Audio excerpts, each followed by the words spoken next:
Hey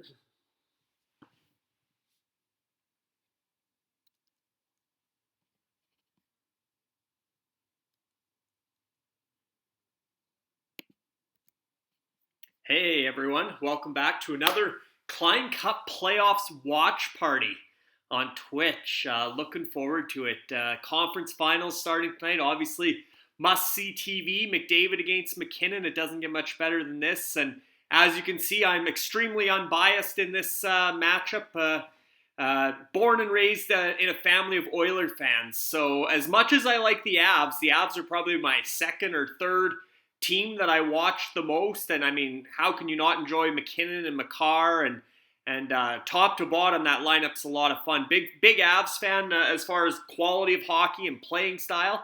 But again, it's in my blood to be born and raised an Oilers fan. So I don't own any Avalanche jerseys. You can tell those are from about a decade ago, back in the one on the left's a Taylor Hall and the one on the right's a Nugent Hopkins, back when they were the first overall picks in 2010 and 2011. And if I duck down, you'll see there you go, the McFarland from back in '06. That was a Tommy Salo jersey back there. Believe it or not, on the Blue Mile, which was after Calgary had the Red Mile in '04, Edmonton had the Blue Mile in '06. And I was there for 10 of the 12 home games at the old at that time, Skyreach Center. Obviously, it was Rexall Place. Now it's Rogers Arena, the brand new rink, which is awesome in Edmonton. But I was there for 10 of the 12 home games on that '06 run and spent a lot of time enjoying myself in my 20s, early 20s in the aftermath of those games. And so that Tommy Salo jersey, actually, my buddy's older brother took the scissors to it one night afterwards, so it doesn't have a name bar on it anymore. Tommy Salo got removed during that playoff run, so it's a 35 without a name, which I wore 35 as a goaltender. And that jersey was a Tommy Salo, but now, as you can see, it's just a McFarland. But used to collect jerseys a little more, haven't done much of that in the last 10 years or so, but definitely first time the Oilers have been back in the conference finals since that '06 run, so brings back lots of good memories of what the city was like in Edmonton in '06, and obviously coming off a big win in the Battle of Alberta. That city's firing on all cylinders again, and the energy's great. It looks like Colorado, they've been knocked out in the second round a couple years in a row. Nathan McKinnon and the boys really want to go deep this year as well, and you can see that Colorado's always been a good hockey town. I mean, of course, the first year they moved from Quebec City to Colorado, they win the Stanley Cup, and they've won a couple since. So as soon as the Avs got there, when you have that much success right out of the gate, similar to what we're seeing in Vegas when they were an expansion team, went right to the final in their expansion season, you get that immediate hockey city feel. Colorado had it, now we see it with Vegas, but Colorado really is a hockey town, and great to see them in the third round this year after a couple tough losses in the second round. And I'd love to see Nathan McKinnon win a cup. I mean, after Crosby, I think he's kind of the complete player, the all-around package, the leader, everything else. I think I can't imagine he finished his career without a cup. A guy like Joe Thornton obviously didn't win a cup. So you want to see these young superstars all get their chance at winning cups. And I definitely think it's only a matter of time until Nathan McKinnon gets his name engraved into the Stanley Cup and possibly into the Klein Cup this year. He's still going strong with the West Coast Express in the Final Four in the UFHL, the Ultimate Fantasy Hockey League. We'll go through during this pregame and during the first period as we're doing the watch party following along in the action. We'll bring you up to speed on where things stand in the UFHL heading into the third round. Our Final Four is the Grizzlies against the Yetis in the Allen Conference Final. And as you can see, looking at those rosters, I mean, you got Draisaitl against McDavid, Hyman against Evander Kane. I mean, go up and down the list. It's an all-Oilers battle. Both successful in the Battle of Alberta round, and now it's the all-Oilers conference final. Worth noting, the Grizzlies do have a good number of Avs as well, so wouldn't be surprising to see them take the early lead tonight, potentially with guys like Gabriel Landeskog and Bowen Byram, Eric Johnson on defense. They picked up Arturi Lehkonen with their win over Red Army. The way it works in the playoffs, you eliminate your opponent in the UFHL. You get to the players that advanced from your opponent that got knocked out, you get to recruit them if you want them. Grizzlies took Arturi Lehkonen as one of their examples. They already had JT Comper, who had a big game in the clincher for Colorado against St. Louis, had a couple goals there, so he's coming in hot. And as mentioned, the Yetis, I mean, you just saw Duncan Keith skate by. They got Duncan Keith on the back end and up and down the lineup. They don't have any Avs, so they're all in on the Oilers in the Western Conference. And then you go to the Eastern Conference, which starts tomorrow night with Tampa, two-time defending champion Tampa, on the road to start against the Rangers. And that's where, the Grizzlies are backstopped by Igor Shesterkin, so that'll be a big test. But the Yetis have Zibanejad, Kreider, and Ryan Strome. They also have picked up Adam Fox from the Stingrays with their Lemieux Division final victory. So they're quite loaded there. And then you go into Tampa, and again, the Stingrays had Steven Stamkos, so now he's a member of the Yetis. They grabbed Stamkos. Patrick Maroon was another guy there.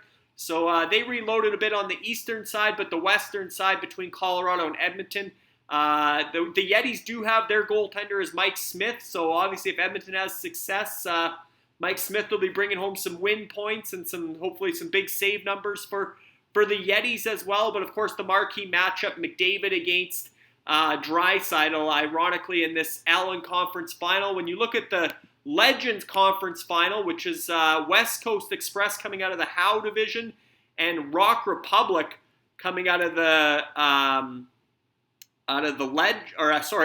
Orr Division. When you look at that matchup, you got, as you can see there, the top line for the Avs, essentially, depending what they do with Landeskog, but for a large part of the playoffs, the top line was McKinnon, Rantanen, and Valeri Nichushkin. They were members of the Royals, Rantanen and Nichushkin. The West Coast Express knocked out the Royals, and as a result, were able to recruit Rantanen and Nichushkin to join Nathan McKinnon in this conference final round. So potential for West Coast Express to have that entire top line from Colorado, which is interesting because when you look at West Coast, this is a funny story, West Coast Express roster, I think they have 11 forwards, 4 defensemen, and a goaltender left. Goaltender's Darcy Kemper, who obviously will oppose Mike Smith tonight in this Western Conference Final in the NHL. Darcy Kemper, the Colorado Avalanche. But the funny thing here is West Coast Express entire roster, their full lineup now, are all leased players. Not a single player owned by West Coast Express made it to the Final Four, but because they drafted well in the playoff draft, and they obviously knocked out the Gators, who had Nathan McKinnon, and they knocked out the Royals, who had Rantanen and Nichushkin. Just the way the chips fell, West Coast Express advances to the conference final with an all-leased lineup. So a lot of fans for West Coast Express cheering them on, because obviously if they defeat Rock Republic here, then you're going to have a lot of other franchises. The way the payouts work in the playoffs, 50% goes to the franchise and 50% goes to the players. So if you own your own players, like Rock Republic does with a guy like Alex Newhook or Darren Helm, who scored the overtime winner to send Colorado to the conference final, whatever points Helm and Newhook get in this conference final round, if Rock Republic defeats West Coast Express, the payouts for Newhook and Helm, which are based on their percentage of fantasy points contributed, if they got 5% of the fantasy points for Rock Republic, and then that'd be 5% of the 50% that goes to the players, and Rock Republic would get that because they own those players. But when you look at West Coast Express, all leased lineup, 50% of the payments are going to other franchises, not to West Coast Express. So the Gators are cheering on West Coast Express. If Nathan McKinnon scores or produces 15-20% of their fantasy points and they defeat Rock Republic, well, 15% of that 50% goes to the Gators. Mikko Rantanen, it came from the Royals, but he's actually owned by the Godfathers. The Royals had drafted him as the first overall pick in this year's UFHL playoff draft, was Mikko Rantanen of the Colorado Avalanche, from the Godfathers to the Royals. The Royals defeated the Outlaws in the first round and then lost to West Coast Express in the Howe Division final. So Mikko Rantanen recruited by West Coast Express, but that payout would still go to the Godfathers, who own the actual player for regular season play in the Ultimate Fantasy Hockey League. So Very innovative leasing system for the Klein Cup playoffs. A lot of fun. And a lot of intrigue, a lot of interest from the outside because most fantasy leagues ended months ago. As you know, usually fantasy playoffs take place during the regular season, the last 4 or 5 weeks of the NHL regular season, but not here in the Ultimate Fantasy Hockey League. We mirror the NHL as closely as possible. And here we go. We got Mcdavid and McKinnon facing off for the opening draw. Looks like Landeskog is back on this top line for Colorado. So fully loaded up with Landeskog, Rantanen, and McKinnon going head-to-head with the Mcdavid line, which there's a turnover, McDavid to McKinnon in the opening minute here. Bad pass by McDavid up the middle. McDavid's out there with Leon Draisaitl as expected, and Zach Hyman, who went onto this line for the clincher, the Game 5 in Calgary. Zach Hyman replaced Evander Kane, and the game within the game here. This is big news because when you look at the Yetis, as mentioned, the Yetis have McDavid and Kane, whereas the Grizzlies have Draisaitl and Hyman. So now with Hyman staying on this top line, the Grizzlies have both of McDavid's wingmen, which could offset McDavid's production, whereas obviously Evander Kane is now on a line with Kyler Yamamoto and Ryan Nugent-Hopkins, at least to start this series. Again, Jay Woodcroft may shuffle that a bit. He may end up even splitting up McDavid and Draisaitl at some point, depending how this series goes. But to start, they're sticking with the line that the same lineup and same line that won the Battle of Alberta for them the other night. Zach Hyman was elevated to that top line after the first period, replacing Evander Kane, who just had a baby the night before there. But Evander Kane has been finishing off tons of chances for Connor McDavid all playoffs. So a bit of a surprise, but Zach Hyman's a guy that really pushes the pace. A member of the Brutes in the UFHL, leased now by the the Grizzlies. So definitely the leasing's fun to follow and track who would actually be getting the payouts. If Zach Hyman has a big series and the Grizzlies were to defeat the Yetis, then the Brutes would be happy because they'd be getting some type of a leasing payout from the playoffs, from the Grizzlies back to the Brutes for Zach Hyman. But again, having Hyman and Draisaitl alongside McDavid, that really helps the Grizzlies' chances. If McDavid puts up points, chances are they're going to be in on those goals as well, at least at even strength. Maybe for the Yetis, not quite as good news because now they got obviously Evander Kane down on the second line with Nugent-Hopkins and Yamamoto. He might not be getting as many points thanks to McDavid and his setups. Obviously, the Grizzlies also have Evan Bouchard and Darnell Nurse from the Oilers. And as mentioned, they picked up Cody Ceci from Red Army as well, who actually was a member of the Can West Generals who lost to Red Army in the first round. So Ceci went from Can West Generals to Red Army for the division final, and then the Grizzlies knocked out Red Army, defending last year's Klein Cup champion. So for the third year in a row, we're going to get a new Klein Cup champion in the Ultimate Fantasy Hockey League. 3 straight years.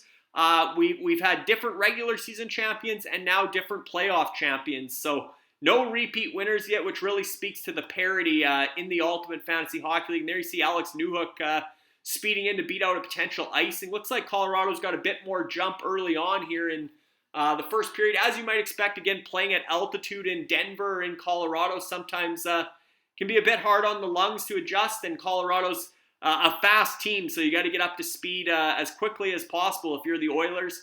There you see Nazem Kadri. Oh, that was Evan Bouchard. Chips puck up and actually gets Ryan Nugent-Hopkins in the chin or the cheek, so he'll get an early wake-up call and get his blood going after getting a bit of a smack in the face there from the puck. But exciting where we're at in the UFHL. You look at these matchups, very close on paper. We were talking about Rock Republic and West Coast Express, and they have West Coast Express probably has more firepower in this Colorado series, although Rock Republic counters with more skaters, and they do have Cale Makar. So West Coast Express has Nathan McKinnon, and as mentioned, that top line, or Mikko Rantanen as well.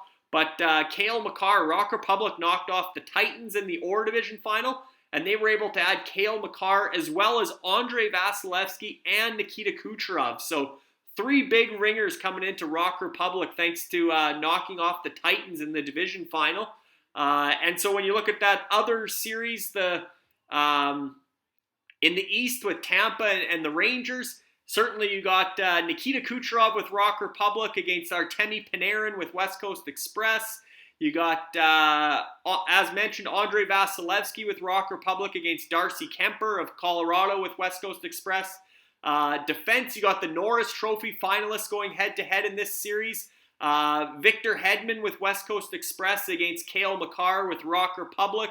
West Coast Express also has Devin Taves on defense. They have Tyson Barrie as well in this game tonight. So it's going to be very interesting. You couldn't ask for a closer Final Four. I think both the NHL series are great. I can't wait to see Vasilevsky against Shesterkin. Again, being a goaltender myself, Russia's been producing the best goalies for the last decade, and those are arguably the two best goalies in the NHL right now, going head-to-head.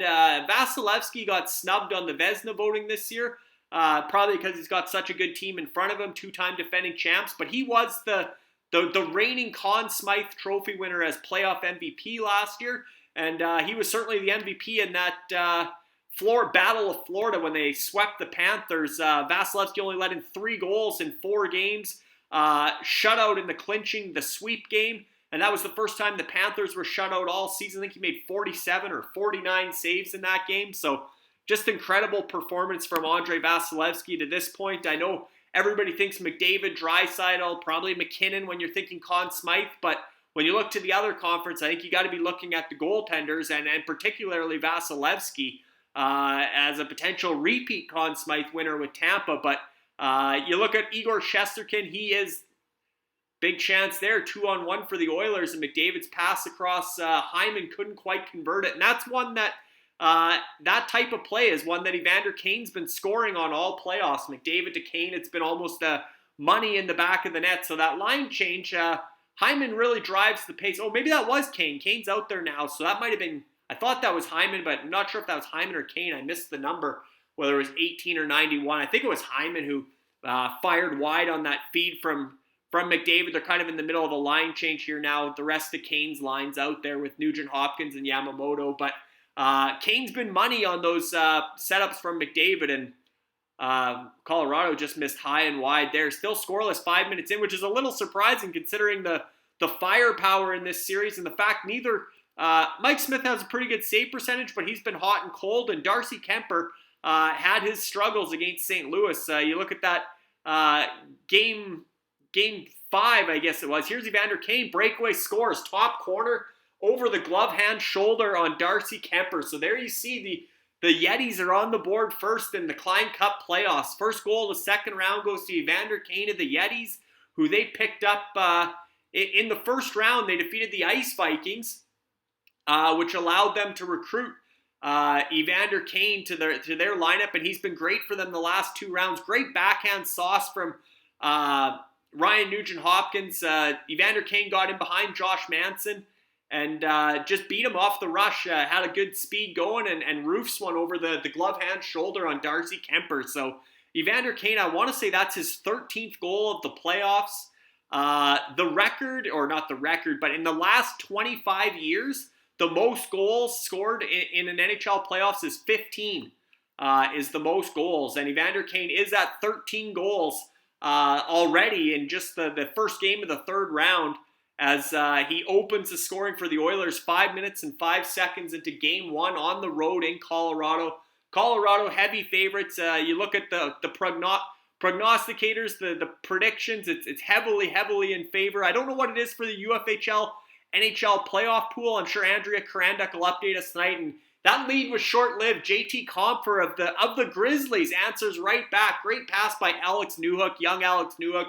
2-on-1, feathers it across the Compher, and not much chance for Mike Smith as Compher roofs one over a sprawling Smith, and that's 3 goals in 2 games for JT Compher of the Grizzlies. Yetis open the scoring, Grizzlies answer right back, and there you see the early start to the third round in the Klein Cup playoffs as the trading goals in the Allen Conference Final. First the Yetis, and then obviously the Grizzlies answer right back with a goal of their own from JT Compher. So JT Compher, also of the Godfathers, another leased player for the Grizzlies.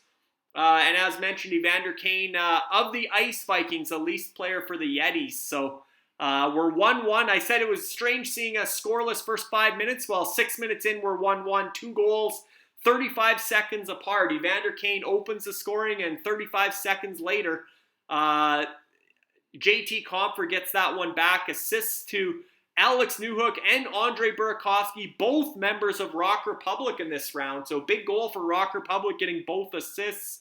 And here they come again. The Avs are in on the rush. So fast pace as expected. Oilers are going to have to tighten up a little in their D zone. The Avs are getting a lot of backdoor one-timer setup type situations, which Edmonton's got to take that away somehow.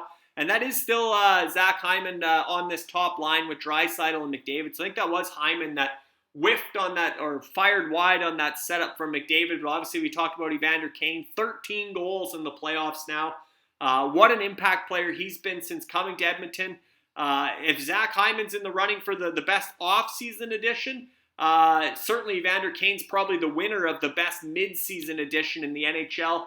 There are two big reasons why the Edmonton Oilers are in the conference final, and probably the two reasons why Edmonton stands a chance in this series against Colorado is the play of Hyman and Kane as sort of those power forwards gave Edmonton a different dimension, and those type of players tend to shine at this time of the year come playoffs. So exciting to see how this series progresses, and whether it's a short series or a long series. Everyone thought the Battle of Alberta would be 7 games.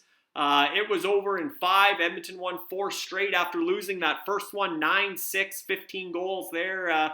That whole series was a throwback to fire wagon hockey from the 80s. We'll see if this series is that high scoring, or if the teams try to tighten it up instead of going run and gun, end-to-end trading chances. But so far, like I said, good pace to game 1 of Colorado-Edmonton, and Evander Kane opening the scoring and JT Compher answering back. So both goals early on are part of that Yetis and Grizzlies matchup. But as you can see, the Grizzlies are off to a great start here. They're already over 10 points tonight, whereas Rock Republic is actually in second at 6.79 points. So let's take a look here and see where we're at. Looks like for the Yetis, the reason they're only at 1.24, despite getting 2.5 points for the Kane goal. They have a few Oilers that were out there for the minus when Colorado scored, so that'll knock you back a bit. 4 Oilers were on the ice, were -1 when Colorado scored, and obviously Mike Smith, 1 save, 1 goal against. So Colorado's 1 for 2. They're shooting at 500% early on. But Duncan Keith, Yessi Puljujärvi, Ryan McLeod, and Warren Foegele were the line that was on the ice when Colorado answered back 35 seconds after Evander Kane opened the scoring for the Yetis. And there you see, obviously, JT Compher's matched Evander Kane's stat line at 3.12.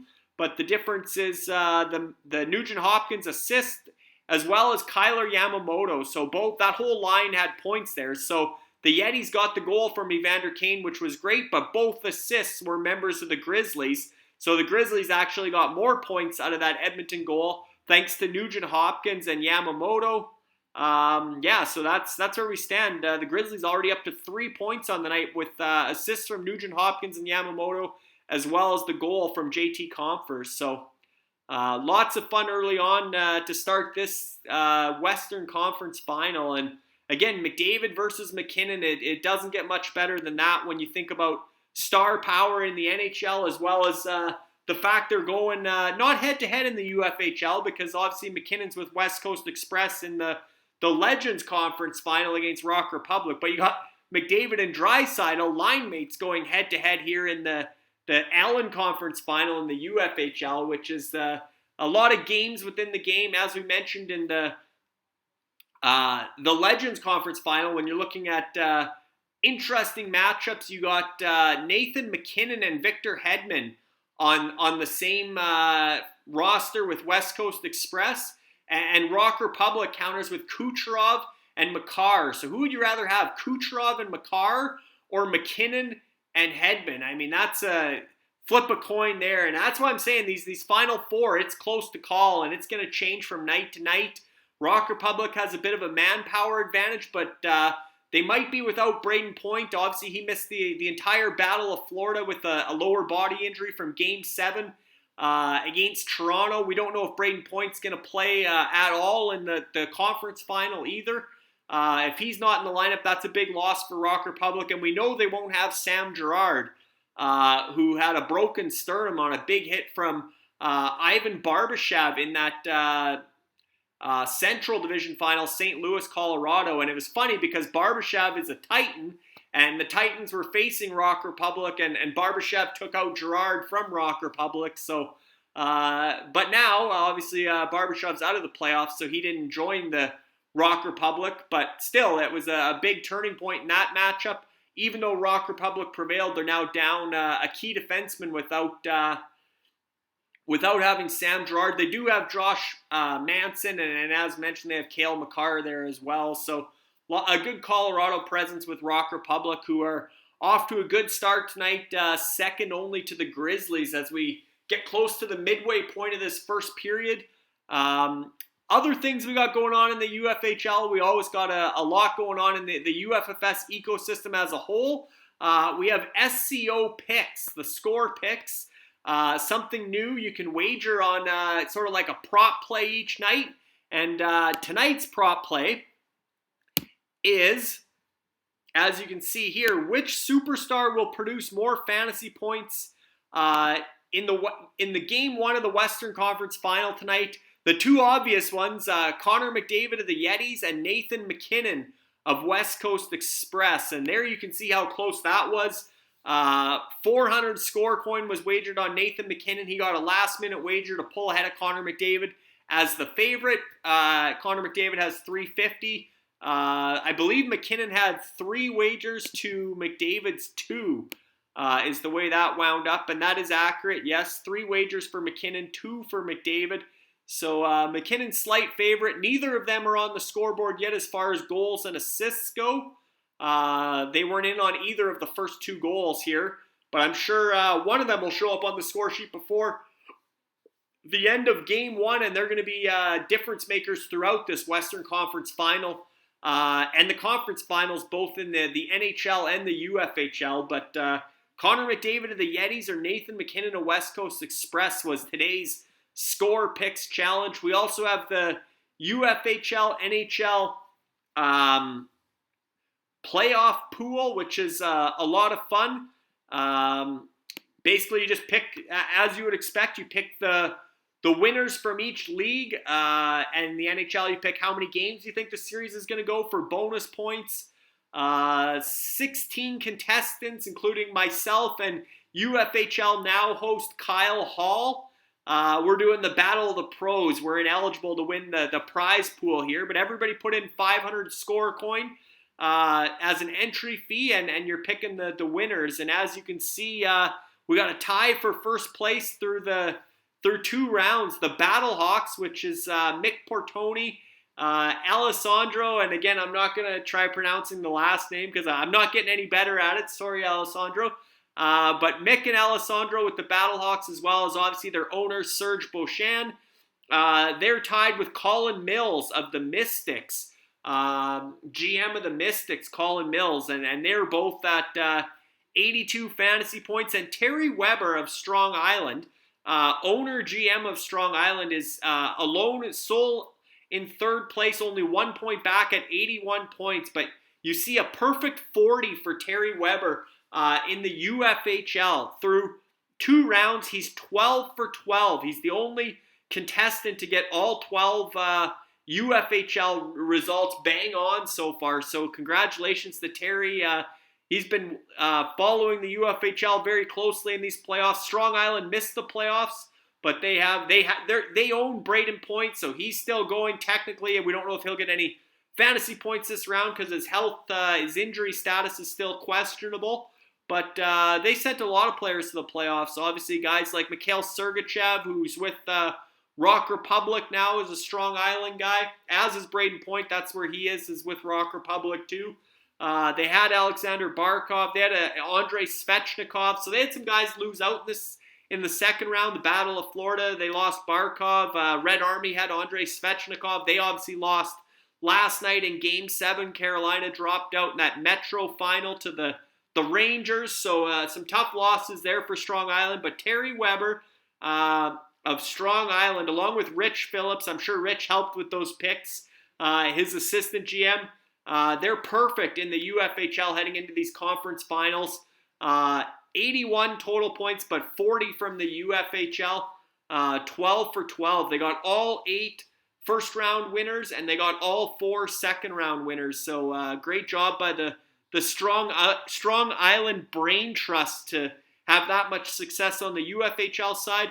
On the NHL side, 49 points is the leaders. That is Colin Mills of the aforementioned Mystics, and Scott Blair, Scotty, who goes by Hockey Time on Telegram. He's from, Scotty covers the New York Rangers for the Hockey Writers, but he's also a communications guy and an ambassador with the Locker Token project. One of our partners with UFFS is Locker Token with Pat Correa and Dennis and all the guys at Locker Token. Ben's also part of the Telegram chats now. He didn't get in on the playoff pool here, but I'm sure he's helping Scotty or discussing picks with Scotty. But great to see Scott having such a good run in the NHL picks. And again, 5% of the prize pool goes to whoever gets the most points from the NHL. Worth noting, tied Colin and Scotty for tops in the NHL at 49 points. But Colin has, before the playoffs start, everybody picks their conference champions and their cup champions in both leagues, the UFHL and the NHL. And Colin had a Tampa Bay, Colorado final with Colorado winning. And I know Colin is a big Avs fan, so he must be loving the success of the Avs to this point, and that's part of the reason why he's leading the entire UFHL playoff pool, tied for first place, but also tied for first in the NHL bonus part. And now he's got Tampa Bay and Colorado, potentially with Colorado winning the cup as his predictions prior to the playoffs. And then he still gets to predict, obviously, each round as we go. He predicts. Now he gets to predict these conference finals and the final as well. But those bonus points, if Colorado and Tampa win, he gets 5 points for each conference finalist. Plus, he would get 10 points if Colorado wins the cup. He'd get that bonus as well. So, looking good for Colin Mills of the Mystics at this point in the UFHL NHL playoff pool. But back to the live scoring, and there you see the Grizzlies are off to the races. 12.14 fantasy points early on in Game 1 of the Western Conference Final. Rock Republic, 7.44 fantasy points, currently in second place. And the Yetis are, for how many Oilers they have, they'd like to be off to a better start, especially because they've got Evander Kane, who has the only goal for the Oilers. You'd expect them to have more fantasy points than they do. But as mentioned, they had 4 players on the ice take a minus when Colorado scored, so that was a setback. And I know how much everybody loves the plus-minus category in fantasy hockey, but that burned the Yetis on that scoring play. West Coast Express, currently with negative points to start tonight, minus 0.72. But with Nathan McKinnon, Mikko Rantanen, Valerie Nichushkin, Devin Taves, the list goes on. Darcy Kemper in goal. I can't imagine West Coast Express will be in the minuses for too much longer tonight. They got a lot of firepower from the Colorado Avalanche in particular. I don't think they have any Oilers, but they got good firepower from Colorado, as well as a good lineup going with Tampa Bay players as well. As mentioned with Victor Hedman, they picked up Corey Perry and Andrej Palat from the Royals when they won the Howe Division final this past round. So West Coast Express got a lot of firepower, as does Rock Republic, like I said, countering with more manpower, but also we already seen them get assists from Newhook and Burakovsky on the Colorado goal tonight. But tomorrow night's where Rock Republic could really shine. They do have Cale Makar going tonight. Obviously, that's big. But tomorrow night when they get, obviously tomorrow they're going to have Andrei Vasilevsky in goal. They're going to have Kucherov. They're going to have Anthony Cirelli they picked up. I doubt they'll have Braden Point tomorrow, but they'll have guys like Nick Paul, and the list goes on. They're pretty loaded with Tampa. They also have Jacob Trouba and Keandre Miller from the Rangers. So definitely tomorrow night's going to be probably a big night for Rock Republic when that series gets going. But yeah, it's exciting times in the UFHL, the Ultimate Fantasy Hockey League, and the Klein Cup playoffs. Obviously, the Klein Cup is known as the Klein Cup thanks to the Klein Saucer family. 3 of the founders with UFFS are part of the Klein Saucer family, so that cup was purchased and donated by Dave, Mark, and Jason Klein Saucer. Thus, we called it the Klein Cup, and it gets engraved every year. I can show you that trophy here. One sec. We got it in, I think it was the first round playoff preview here I can bring up. But definitely, this is the 3rd season for the Ultimate Fantasy Hockey League, as mentioned. So we've already had the Monarchs were the inaugural champions, which were loaded with Tampa Bay players, including Nikita Kucherov. He's already got his name on the Klein Cup once. Braden Point, I believe, was there. And actually, correct me if I'm wrong, I don't think Nikita Kucherov, he might not have been with the Monarchs, but he was definitely on the Klein Cup last year as the 2nd overall pick in the UFHL playoff draft for Red Army, who won the Klein Cup last year. So, and here you see the Klein Cup. Let's just let this page load a little bit, but you'll see the beauty that is the Klein Cup here. There it is. Very similar to the Stanley Cup in a lot of ways, and you see the names all engraved there. That was the 2019-20 roster. Now I'm interested. I know Braden Point was the first round pick that year for Nikita Kucherov was on that roster. Yes, he was just recently traded from the Monarchs to the Bentley Jacks in January of this year. Nikita Kucherov was the franchise player for the Monarchs. So he's a 2-time Klein Cup trophy, two-time defending Klein Cup champion, Nikita Kucherov. We'll see if he can get the 3-peat. He might be the only one that's eligible. I think he is. I mean, I'd have to go through the rosters between Monarchs and Red Army. Monarchs won in 2020 and Red Army won in 2021. But off the top of my head, I can't think of any other Tampa players that won both years in the UFHL. So Nikita Kucherov, who's still going strong with Rock Republic, in the Legends Conference Final up against West Coast Express.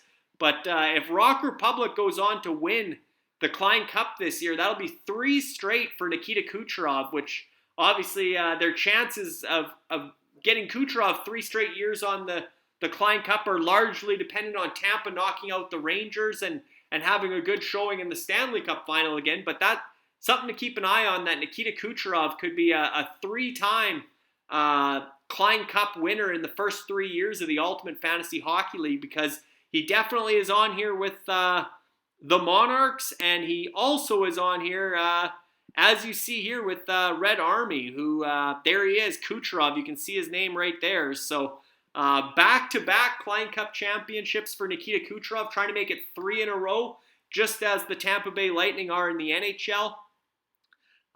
We can take a look at the playoff preview for this 3rd round, which will give us a better look at the rosters. So here you see the Grizzlies roster. We talked about, and here comes Colorado again. That cross-ice pass in the O-zone, especially when the defenseman pinches in, Colorado's getting a ton of good looks. Edmonton's going to have to take away the cross-ice pass in their own zone, because Mike Smith isn't going to stop all those. We already saw JT Compher score on a similar play off the rush, but the cross-ice passes, Colorado's finding passing lanes all over that Edmonton zone, which is good news for the Grizzlies, potentially. They have JT Compher. They also have Gabriel Landeskog, Arturi Lehkonen. Those are their 3 Avs forwards. They have Eric Johnson, who just had that great chance that Mike Smith made a big save on Eric Johnson right there. He's a member of the Grizzlies, as you see here, along with young Bowen Byram. What you're seeing here with the rosters, any of the players that have an L in brackets or parentheses is a leased player, and the players that don't have an L next to them are players that are actually owned by and rostered by the Grizzlies throughout the regular season. So Leon Draisaitl, one of their franchise players, Ryan Nugent-Hopkins, Nazem Kadri was a great addition for the Grizzlies this year. They also have Zach Kassian. And then when you look at the guys they're leasing, they picked up Zach Hyman, who was a member of the Brutes, who was drafted. I'm going to say, no, he was a first or second round pick for the Grizzlies in the UFHL playoff draft. So that was one of the Grizzlies' targets right out of the gate in the playoff draft. They took Zach Hyman early, and he's been a huge contributor through both rounds thus far. They picked up Kyler Yamamoto when they defeated the Stallions in the first round, which was a homecoming for Yamamoto. Ironically, Yamamoto was traded for Zach Kassian. The Grizzlies traded Yamamoto to the Stallions for Zach Kassian earlier this season. There's some more pieces in that trade, but those two were swapped. And when the Grizzlies knocked out the Stallions, welcome back, Kyler Yamamoto. You're back on the Grizzlies, so familiar territory for Yamamoto. Archibald, member of the Crypto Knights, but he was leased by the CanWest Generals, I believe, and then by Red Army, and then obviously the Grizzlies defeated Red Army, so now he's a member of the Grizzlies. Gabriel Landeskog, was the Grizzlies' first round pick in the UFHL playoff draft, 4th overall. And I can bring up the draft results here. I believe Zach Hyman might have been their 2nd round pick. Let's go by round here, and we'll see. It'll look a little easier. And here you can see the players that have been eliminated, and there you have it. So yeah, Zach Hyman was so Gabriel Landeskog was the Grizzlies' 1st round pick, and Zach Hyman was their 2nd round pick. So when you got your top 2 picks still going, you're in good shape. And speaking of going, wow, Nathan McKinnon, partial break. Mike Smith goes for the poke check, and McKinnon slides it by him. 2-1 Colorado with 4:50 remaining in the first period. That's the 11th shot of the game for Colorado. 2-1 lead on the scoreboard. 11-3 are the shots on goal. And here we go. Cale Makar starting it from his own end. Looks like that was Devin Taves potentially. And yeah, McKinnon just beats Nurse through the neutral zone, gets a step on him. And like I said, Mike Smith goes for the poke check there. Puck was bouncing a little bit, but McKinnon slides at 5-hole under that poke check, and Colorado's franchise player gets on the board before McDavid. So when you're talking about SCO picks and the contest we got going on tonight, West Coast Express gets a goal from go-ahead goal from Nathan McKinnon to get Colorado their first lead of the game at 2-1, and that's obviously big for the SCO picks contest, as McKinnon now is obviously ahead of McDavid on tonight's fantasy points as far as who's going to produce more fantasy points in Game 1. But just a great pass through the neutral zone and kind of turned Darnell Nurse, I'd say, turned the wrong way. He turned, and again, we know Darnell Nurse is hurt. We know he's got a lower body injury, so maybe he can't turn one way. And maybe that's something Colorado identified, that Nurse has to turn a certain way, because anybody who knows, you turn, open yourself to the player as they're coming across ice. He should have turned over the other way. He did a reverse, and by the time he got turned around, McKinnon was past him and slid the puck under Mike Smith's poke check. So that's something to watch if Colorado tries to target Nurse through the neutral zone, thinking he can only turn one way, or if Nurse just made a minor hockey mistake and turned the wrong way there. But when you turn outside in instead of turning with the player, the direction the player is going, obviously that's going to put you a second behind. And when that player is Nathan McKinnon, there's no catching up on a second when you miss a second like that. Mike Smith's been pretty good in this first period. Just made a save there on, as mentioned, the Grizzlies' first-round pick, Gabriel Landeskog. So as we go back to the Grizzlies roster, we went through the forwards except for the Rangers they picked up from Red Army this past round. They, as mentioned, they eliminated the defending Klein Cup champion, last year's Klein Cup champion, Red Army. As part of that, they picked up a few Rangers. They picked up Alexis Lafreniere and Philip Heidel, who've been great on that kid line with Capo Caco. A bit of a tongue twister with that name, but it's a name you'll get to know a lot more, maybe in this next round against Tampa, but certainly in the years to come. Capo Caco, really talented guy that was second overall pick behind Jack Hughes a few years ago in the NHL draft. And then obviously they won the lottery and got Alexis Lafreniere the next year, I believe, or 2 years later. But yeah, young guys. Philip Heidel was a first-round pick as well on that kid line. 3 forwards under 22 years old or 22 and under. And the Grizzlies now have 2 of them with Lafreniere and Heidel. And they also grabbed, obviously, Igor Shesterkin was Red Army's franchise player with their goaltender. Red Army loaded with young talent. Lafreniere is one of their own players as well. But certainly they have Kirill Kaprizov from Minnesota and Igor Shesterkin, 2 of the Russians, playing for the Red Army franchise in the UFHL. Quite fitting. And Shesterkin now backstopping the Grizzlies thanks to their win over Red Army. Defense, as mentioned, Darnell Nurse took a minus there on the Mckinnon goal. But they also have Evan Bouchard and Cody Ceci from Edmonton. They have Byram and Eric Johnson from Colorado and Justin Braun from the Rangers. Their opponent, their first-round opponent, or third-round opponent, in the Allen Conference Final in the UFHL is the Yetis. And you can see the amount of Oilers they have as well.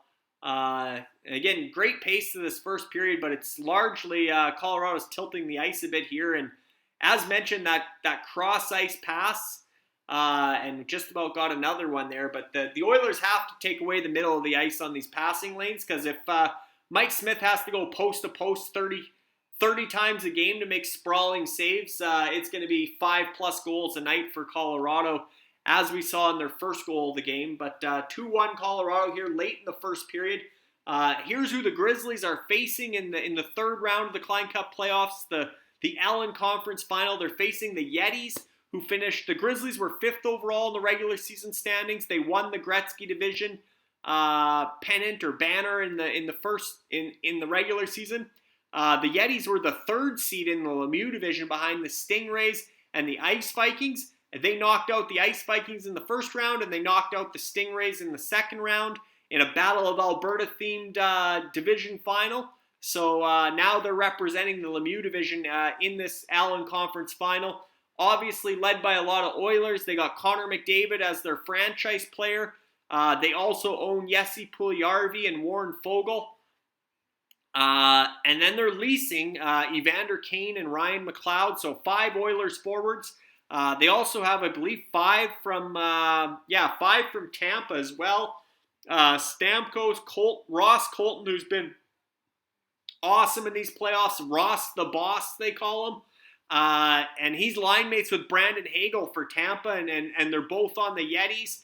Yetis also have Patrick Maroon and Pierre-Edouard Bellemare, who are 2/3 of the fourth line for Tampa. So they got 2 of the third liners and 2 of the fourth liners, as well as the captain, Steven Stamkos, there. And then a huge win for the Rangers.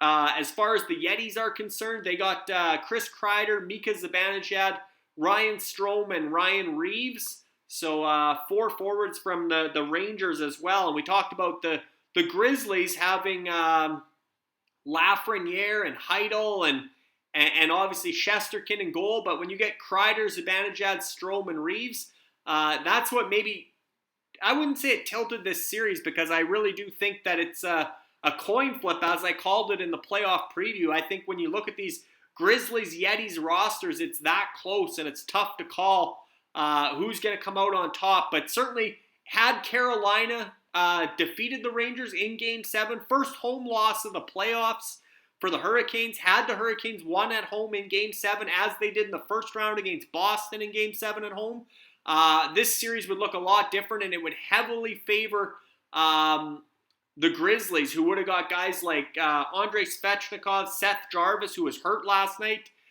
Even if Carolina won, he probably wouldn't have been available this round. Sounds like a longer-term injury. But there were a number, Max Domi, some of the other guys that would have came over from Carolina, as far as Red Army players joining the Grizzlies. They would have, and they already had a few Carolina defensemen. They already had Pesce and Brady Shea and Ian Cole. So had Carolina won and the Yetis didn't get these Rangers, they wouldn't have got many Carolina players, and the Grizzlies would have had a manpower advantage, and they would have had, on paper, they would have looked like the better of the 2 conference finalists in the Allen Conference. But now, like I said, to me, this looks like a really even series thanks to the Yetis getting all these Rangers. And you look at their defense, speaking of Rangers, go to the bottom of the list. He probably should be at the top of the list, although the way they're listed is by leased or owned. But Ryan Lindgren, they do own Ryan Lindgren, Rangers defenseman, who's been an absolute warrior, +3 in Game 7 despite leaving with injury and coming back. And he's been playing hurt all playoffs. Just, a guy who was a fairly high draft pick. And a lot of people maybe didn't think he was a great pick because he's more of a Mark Stahl type shutdown defenseman. But you see the impact he's having for the Rangers in these playoffs. And Ryan Lindgren's been a huge contributor as well for the Yetis. But the ringer they got from the Stingrays, when they knocked out the Stingrays, they got Steven Stamkos, pretty big ringer. But they also got Adam Fox. That's their biggest ringer. Reigning Norris Trophy winner Adam Fox. Not a finalist this year. It's Hedman, Makar, and Roman Josi from Nashville. But Adam Fox has been another contender for the Conn Smythe this year. I mean, if you're looking at the Rangers and who's been their most impactful player, whether it's Zibanejad, Fox, or Shesterkin, they're all in this Allen Conference final between the Yetis and the Grizzlies. But the Yetis getting Adam Fox there from the Stingrays was a huge pickup for this matchup. Equally as big as the Grizzlies getting... we got a tie game. I was nattering away, and here's Zach Hyman at the back door. He's been good at scoring these goals on the goal line at the back door. Lots of Edmonton fans in Colorado for this game. 22 seconds left in the first period, and we're all tied up 2-2. McDavid dropped past the Draisaitl. Give and go back to McDavid on the cycle. He goes down low. Brett Kulak is the one who found Zach Hyman at the far post. If you remember Calgary, 2 power play goals in back-to-back games. Zach Hyman goes to that far post, sets up on the goal line, and it looks like they're shooting wide. That was clearly a pass, but it's a set play on the power play. Shoot wide, and Hyman will play goalie. He'll knock it down with his shin pads and finish it off if he has to. He's had 2 goals like that, 7 goals in a 6-game goal streak. So Zach Hyman, first player in Oilers history. And you think about all those 80s Oilers, first player ever. Oh boy, that didn't last long. Again, 10 seconds later, Cale Makar, 3-2. Hold that thought. Wow. Back and forth they go, and Mckinnon got on the board in the first period, and now Makar as well. And McDavid did have an assist on that Hyman goal. It'll be Kulak and McDavid with the assist there. Let's see what happened here. Right off the face-off, Darnell Nurse backing up in his own zone. Weak clearing attempt up the middle. And yeah, unassisted goal. Wow, Makar just jumped his check in the neutral zone, picked up a bad clear from Nurse, who's had a bad first period. Used Nurse as a screen and roofed one over Mike Smith, who was down early. But Darnell Nurse struggling in this first period. I don't know if he's -2 or -3. Looks like they might be looking at this for offside. There might be a challenge here. Headsets are going on, so maybe the Oilers will get a lucky break here. But every time Edmonton has scored, Colorado's come right back. And let's see here. Oh, yeah, that's going to be offside. Absolutely, by over a foot. So not sure how the linesman missed that, but Cale Makar's goal is coming back. It's not even close. So, yeah, anyway, offside there. We're going to stay 2-2. And Cale Makar's goal is coming off the board. It looked like he was going to score less than 10 seconds after Zach Hyman tied it. That Zach Hyman story, first player in Oilers history to score a goal in every game of a playoff series. And you think about Gretzky, Curry, Messier, Anderson. I mean, go up and down the list of the great Oilers in the 80s and how high scoring the 80s were. Never did any of those players score a goal in every single game of a single series. Zach Hyman, 5 straight goals in the Battle of Alberta, scoring in every game, 2 goals in Game 5 to eliminate the Flames, and then comes back here and gets the 2-2 goal last minute of the first period, finishing off a great play by Brett Kulak, who jumped into that cycle with McDavid and Draisaitl and found Kulak at the back, or found Hyman at the back door, where that's been a home for Hyman. That's where he scored a lot of those goals against Calgary as well, including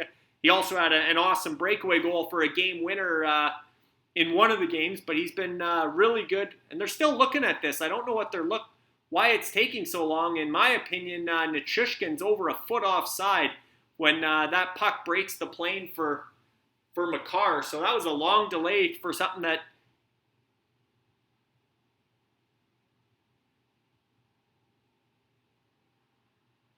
Wait a minute, they're calling this a good goal, so I'm not sure what this call is. The fans look stunned. I don't know why Makar's allowed to bring that puck in. Nurse cleared it. This is going to cause some controversy here. Let's see this.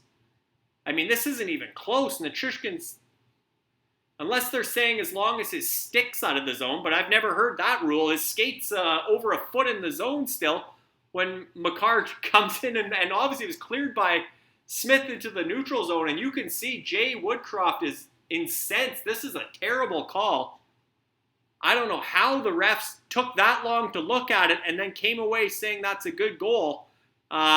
We had controversy in the Calgary elimination game, the Blake Coleman goal. We always talk about the hockey gods here in the UFHL. Jay Woodcroft is going nuts on the bench, and he's a calm, reserved guy, but everybody in the building and anybody watching on TV, unless the definition of offside has changed, there's no way that wasn't offside. Should have been a 2-second review. It was a 10-minute review, and the goal somehow stands up. So somebody might have to explain to me why that's a goal, as Nazem Kadri comes in and rips one on Mike Smith in the last 10 seconds here, as Colorado have mostly a full power play to start the second period. But I can't imagine the refs are going to get out of this, get to the refs room anytime soon. Jay Woodcroft's going to want to have a lot of words here, and even Nathan McKinnon's kind of got a smirk there as to how did that stand up as a goal based on everybody's understanding of what offside is. And exactly, here goes Jay Woodcroft. He's going to wrangle in that ref again and say, what are you looking at? Like, how is that a good goal when it's over a foot?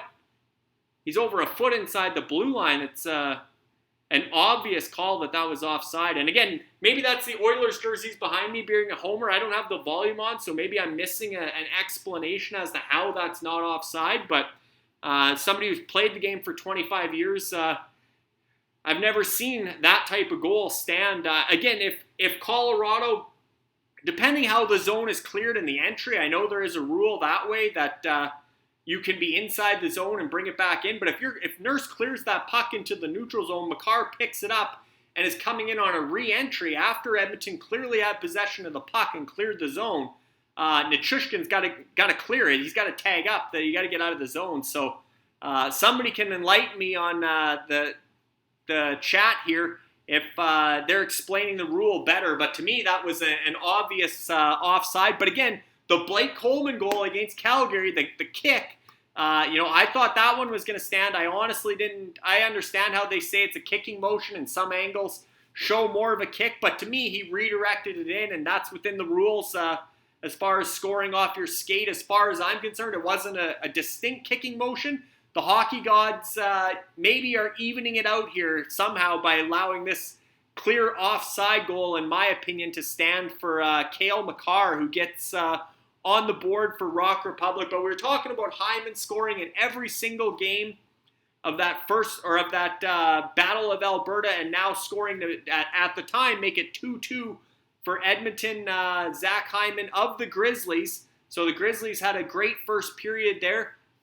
Before, obviously, Cale Makar got the go-ahead goal for Colorado under 10 seconds later on another bad play by the Grizzlies, Darnell Nurse. But Mike Smith, tough first period, 3 goals against on maybe 15 shots. I mean, he was shelled a little bit, but probably wants at least 2 of those back. McKinnon poke check was kind of weak. He showed poke check pretty early, and McKinnon slipped that through the 5-hole pretty easily, and he was down early on the Makar shot, although it was a snipe, and Darnell Nurse wasn't helping with the screening his own goaltender there, or serving as a screen for Makar.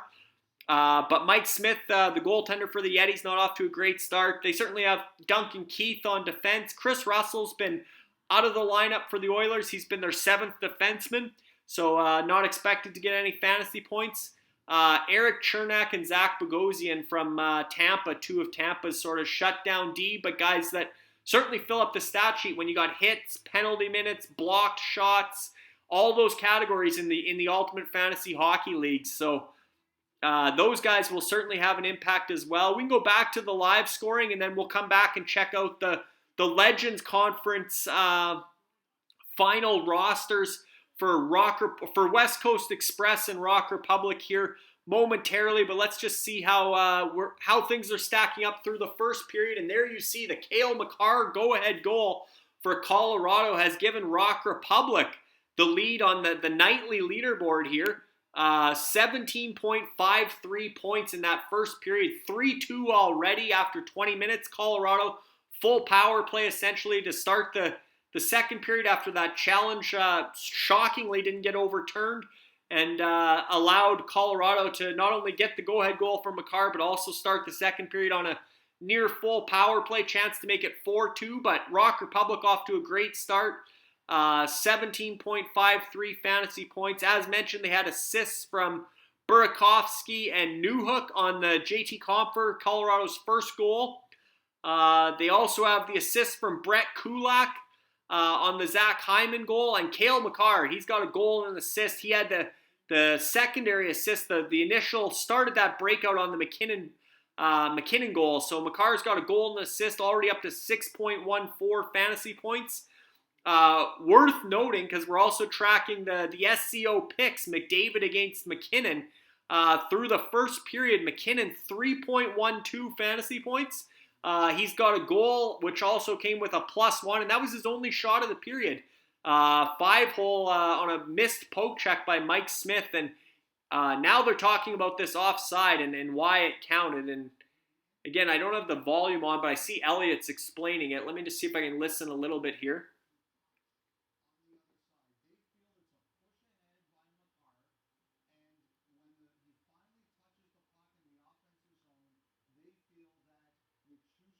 Oh, man. So that's the explanation, and that is a terrible call. I'm going to come out and be a homer. That's a terrible call. They're saying that Cale Makar pushed. He didn't have possession when he gained the offensive zone. He chipped the puck in, which he didn't. He clearly had possession. He was stick handling the whole time. The puck might have came off his stick for a fraction of a second, but that's terrible. He's stick handling in. He has possession. There's no doubt about it. But they're saying that he chipped the puck over the blue line, and by the time he touched the puck inside the offensive zone, Nichushkin had made up that foot that he was offside and was back clearing the zone at the blue line. They're laughing at this, and I'm sure they're talking about the Blake Coleman goal and the hockey gods balancing that out. Coleman's goal was taken away from Calgary. Might have been the game winner. Might have forced a Game 6 in the Battle of Alberta. And now instead, like I said, now you got Cale Makar here as the hockey gods even that one up with looked like a clear offside. And they're saying Makar chipped the puck into the zone and didn't have possession. Well, Nichushkin was offside, but Makar didn't have possession. And then Makar skates entered the zone. So Makar pushed the puck ahead, didn't have possession, they're claiming. And by the time he regained possession inside the zone, Nichushkin was out, and their skates crossed at the line at the same time, they're saying. Even though his stick and whether or not he had control of that puck is the debate. But he pushed the puck into the zone, they're saying, and his stick was over the line before Nichushkin came out, but he didn't have possession. By the time he regained possession and the skates, Makar's skates were gaining the blue line at the same time Nichushkin's skates were clearing the zone. So they're saying their skates were by the time Makar's skates went into the zone, Nichushkin had cleared, and they're saying Makar didn't have possession of the puck when he entered the zone, which, again, terrible call. Anybody that's, I don't know, to say that was a chip in and he didn't have possession of that puck, I don't know. That's anybody who's ever played hockey, that's offside. And I mean, yeah, when you're stick handling, does the puck come off your stick for a split second? Sure, but to say he purposely put that puck in and didn't touch it again until Nichushkin cleared, even Makar and McKinnon were smirking. They know that's not true. He was skating and the puck came off his stick for a split second, and it was absolutely, he had possession the whole time, and that was absolutely offside. And I know Colin Mills might not like when I say that because he's a big Avs fan, and some will defend that call. I was wondering why the review took so long. It was baffling to me. It looked like an obvious offside, but that's the ruling, is that Makar, I keep saying McKinnon, Makar purposely gave up possession at the blue line, quote unquote, chipped it in or pushed the puck ahead, and then by the time he regained possession, which was a fraction of a second later, that allowed Nichushkin to clear, and his skates didn't enter the zone until Nichushkin's were out. But I don't know if I can explain that any better. Obviously, most of you are watching this game as well, and interested to see what everybody thinks. But to me, that I can see where Jay Woodcroft's coming from. To me, Makar had possession the whole time, and that was an obvious offside. Tell me I'm wrong if you think I'm wrong, but yeah, quite the call. And here we go. Now we got some chatter here. Yeah, everybody seems to be agreeing with me. Terrible call. Sorry, guys. I got a couple windows going here, so I'm always trying to come back to the chat. But yeah, just catching up here. Blake Coleman's goal should have counted in Game 5. I agree. I was shocked when that goal came back. I mean, again, my understanding of the rule is that you can redirect the puck into the net with your skate, but you can't take a distinct kicking motion, which to me, that was a redirection, not a kick. So even though I was on this side of the Battle of Alberta, I have to admit I was shocked that goal was called off. And obviously that allowed them to clear out the remaining, or allowed Edmonton to then come back and score the winning goal. McDavid's overtime winner to close out that series. What do we got here? I'm just working my way back up the chat, make sure I didn't miss too much here. Darren Bates says, how's the pro doing in the UFHL NHL playoff pool? This pro, quote-unquote pro, is leading. He's at 60 points. He was the only entrant out of 16, or only contestant out of 16, that went 4 for 4 on the NHL picks in the division finals. I was the only one that had Edmonton, the Rangers, Tampa Bay, and Colorado winning, which is surprising. I didn't get any of the 4 right in the number of games, though, which allowed Dale Hardy of Spitfire Scouting. He went 3 for 4, but he had the right number of games in 2 of the series, so he actually got more points than me. But I have 60 points so far, middle of the pack. I think I'm in 8th place out of 16. Darren Bates, formerly the rookie in the pro versus rookie in the past 2 years of the UFHL NHL playoff pool, is competing. He's a contestant, and he's at 59 points. So I'm at 70 points. Darren is at 59, and the other pro, Kyle Hall, is at 50 points. Kyle's bringing up the rear. He's in 16th place, but Kyle is the only contestant who took the Rangers to win the East, and the only contestant who took the Rangers to win the Cup. So if he gets those bonus points, the Battle of the Pros gets a lot more interesting. Myself, I'm with Colin Mills. I have Tampa Bay and Colorado as the final. Colorado winning are my bonus picks. So my 2 bonus picks are still going as well. I believe Darren Bates has the same bonus picks as I do. I believe in the NHL anyway. He has Tampa, Colorado, with Colorado winning the Cup. So if that comes to fruition, then apparently the rookie and the pro are on the same page this year for handicapping the NHL playoffs anyway. So we could be getting some bonus points. But if the Rangers prevail, then Kyle Hall will be making that much more interesting in our Battle of the Pros this year. Again, catching up on the chat here during this intermission, trying to forget about that offside call. I know there's some chatter here coming up saying that they didn't have the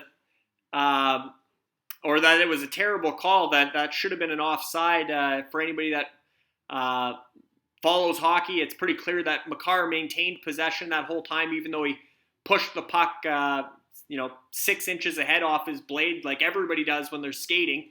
You don't have the puck on your tape at all times, but nonetheless, where did you get that pick, Fish? I'm not sure which pick we were talking about. Might have been the rosters, and that was in the playoff preview. Or if it was the Klein Cup picture, the close-up was the one that Luke Grenier shared on Telegram when he won with Red Army last year. He shared a few pictures that he took with the Klein Cup. That one was his, and the zoomed out full Klein Cup picture, that was, I believe the Klein Saucers took that picture when they got the cup engraved for the first time in 2020, I guess, when they had the bubble playoffs and the Monarchs won. Ashley Murray and the Monarchs won the inaugural Klein Cup. So I think one picture's from Ashley Murray and the Klein Saucers, and the other one was this past year from Red Army and Luke Grenier. What else do we got here? Lots of chat tonight. That's great to see, guys. I'll try and make sure I'm on this tab for most of the second period so I can keep up on the chat. Craig Ballard does the watch parties. He's doing another one tomorrow night for, I want to say it's the Houston Astros, Oakland Athletics, but definitely tune in tomorrow night for a UFLB watch party with Craig Ballard. He's great at engagement as far as keeping the chat going with his following. He might have two screens going. I just have the one screen here, so I'm kind of back and forth and all over the place during the period. But definitely try to keep more engagement with the chat because you guys are doing a good job chatting it up tonight here. Let's see here. Where are we?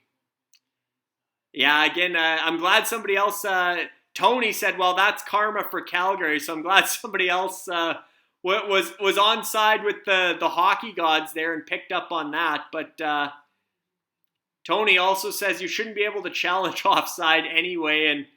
And yeah, I mean, honestly, it slows the game down with the challenges. But what I don't like with the offside challenges, and I think this is where Tony's coming from, is the one where they're in the zone, they're cycling, and they're dominating offensive zone possession, and a minute later, the puck goes in the net, and they challenge for offside, and it's no goal.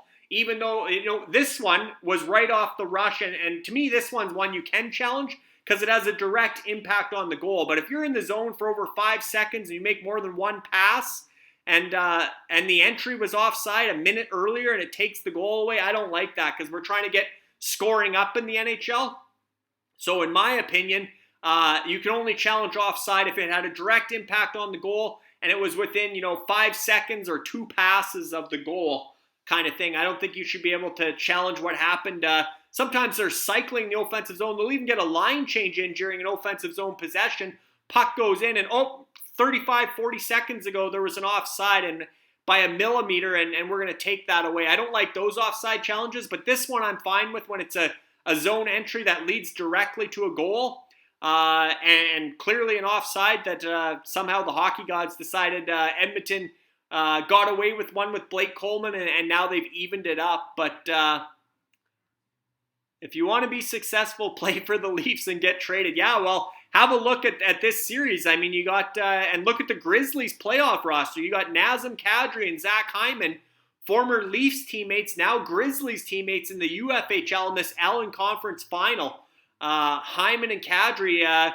Kadri with Colorado, Hyman with Edmonton. Two guys that were key players for the Leafs over the years. Obviously, Nazem Kadri had some penalty trouble, some suspension trouble in the playoffs with the Leafs that might have forced his way out of town. He was traded for Tyson Barrie, ironically, and Tyson Barrie is now facing Nazem Kadri in this series. Barrie obviously ended up in Edmonton as well. So there's another former Leaf that got traded and is now in the conference finals. So I'm sure the list goes on, but Hyman and Kadri are two guys that the Leafs could have used this year against Tampa. But when you look how Tampa swept the Battle of Florida, I didn't see that coming. I mean, Andrei Vasilevsky absolutely shut the door, and Tampa was just one goal better every game.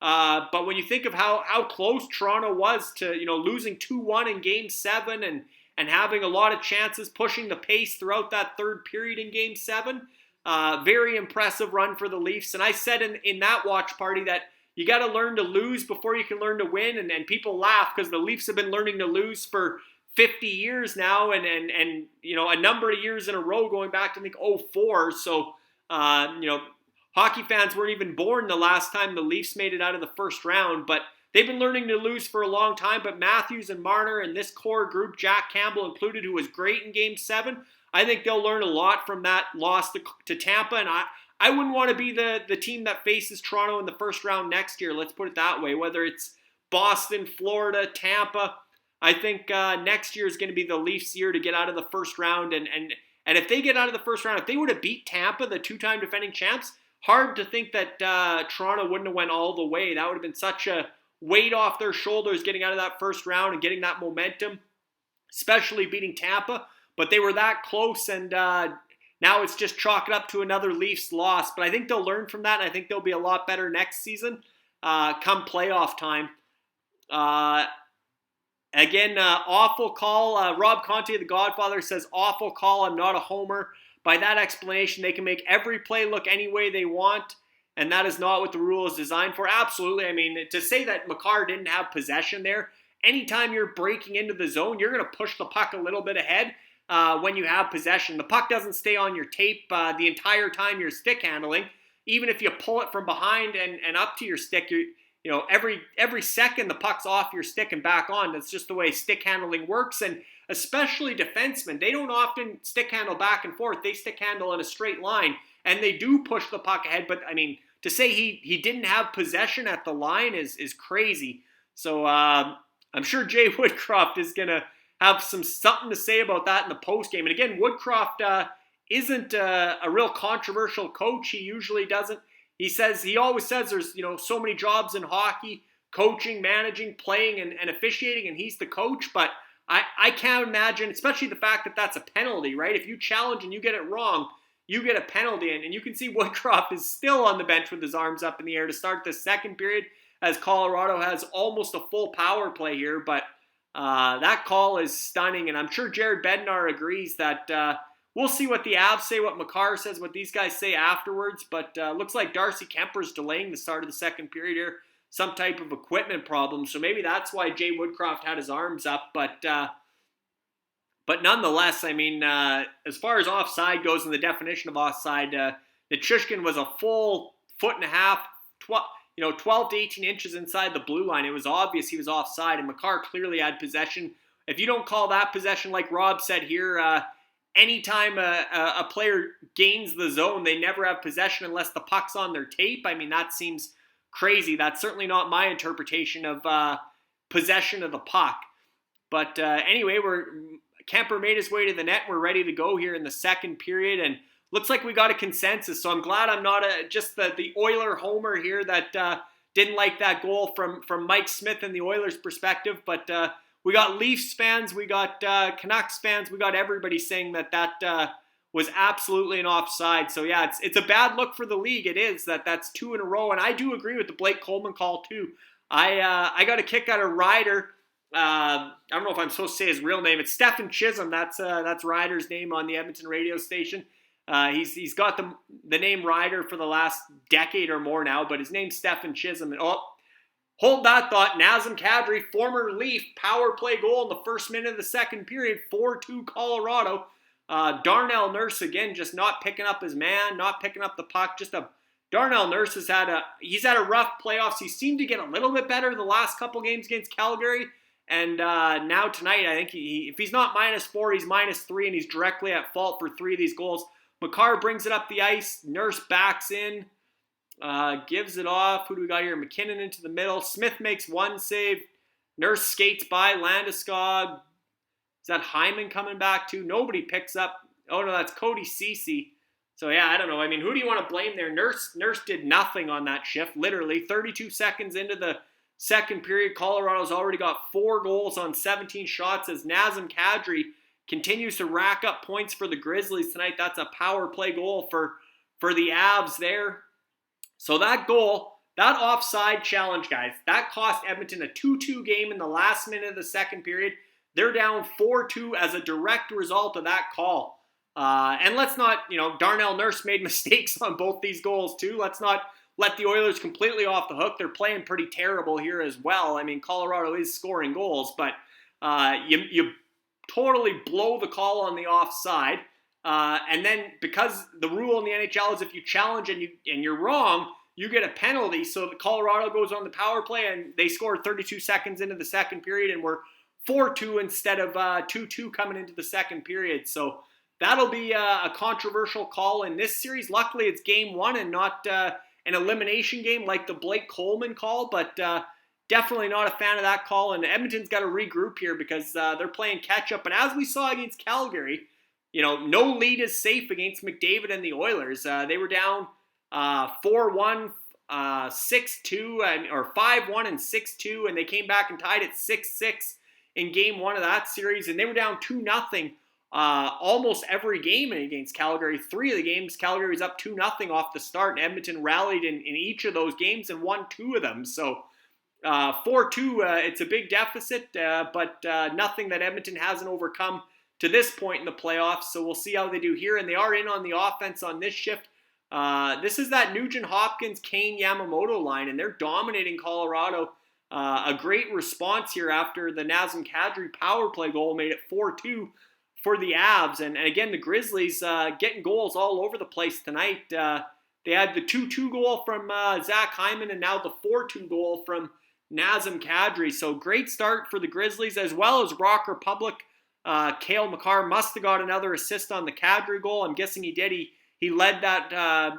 He gained the zone on that. He had the zone entry on that power play goal for Kadri. So I'm guessing he had his third point of the night on that goal.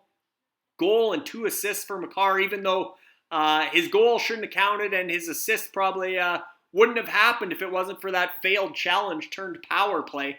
So Rock Republic's loving it. They're the first ones to 20 points tonight. 20.63 as I'll get this adjusted a little bit so you can see the scoring better. There you go. So you see, one sec here. There you go. Now you can have a better look at the scoring thus far. But there you see West Coast Express gaining a little bit of momentum. But Rock Republic first to 20 points. And here we go. We got Ryan McLeod of the Yetis. And like I said, no lead is safe with the Oilers. We expected some run and gun hockey, but this is pretty wide open, pretty much pond hockey. Goaltending hasn't been great. 3 goals on 12 shots for Darcy Kemper, who at times wasn't stopping a beach ball.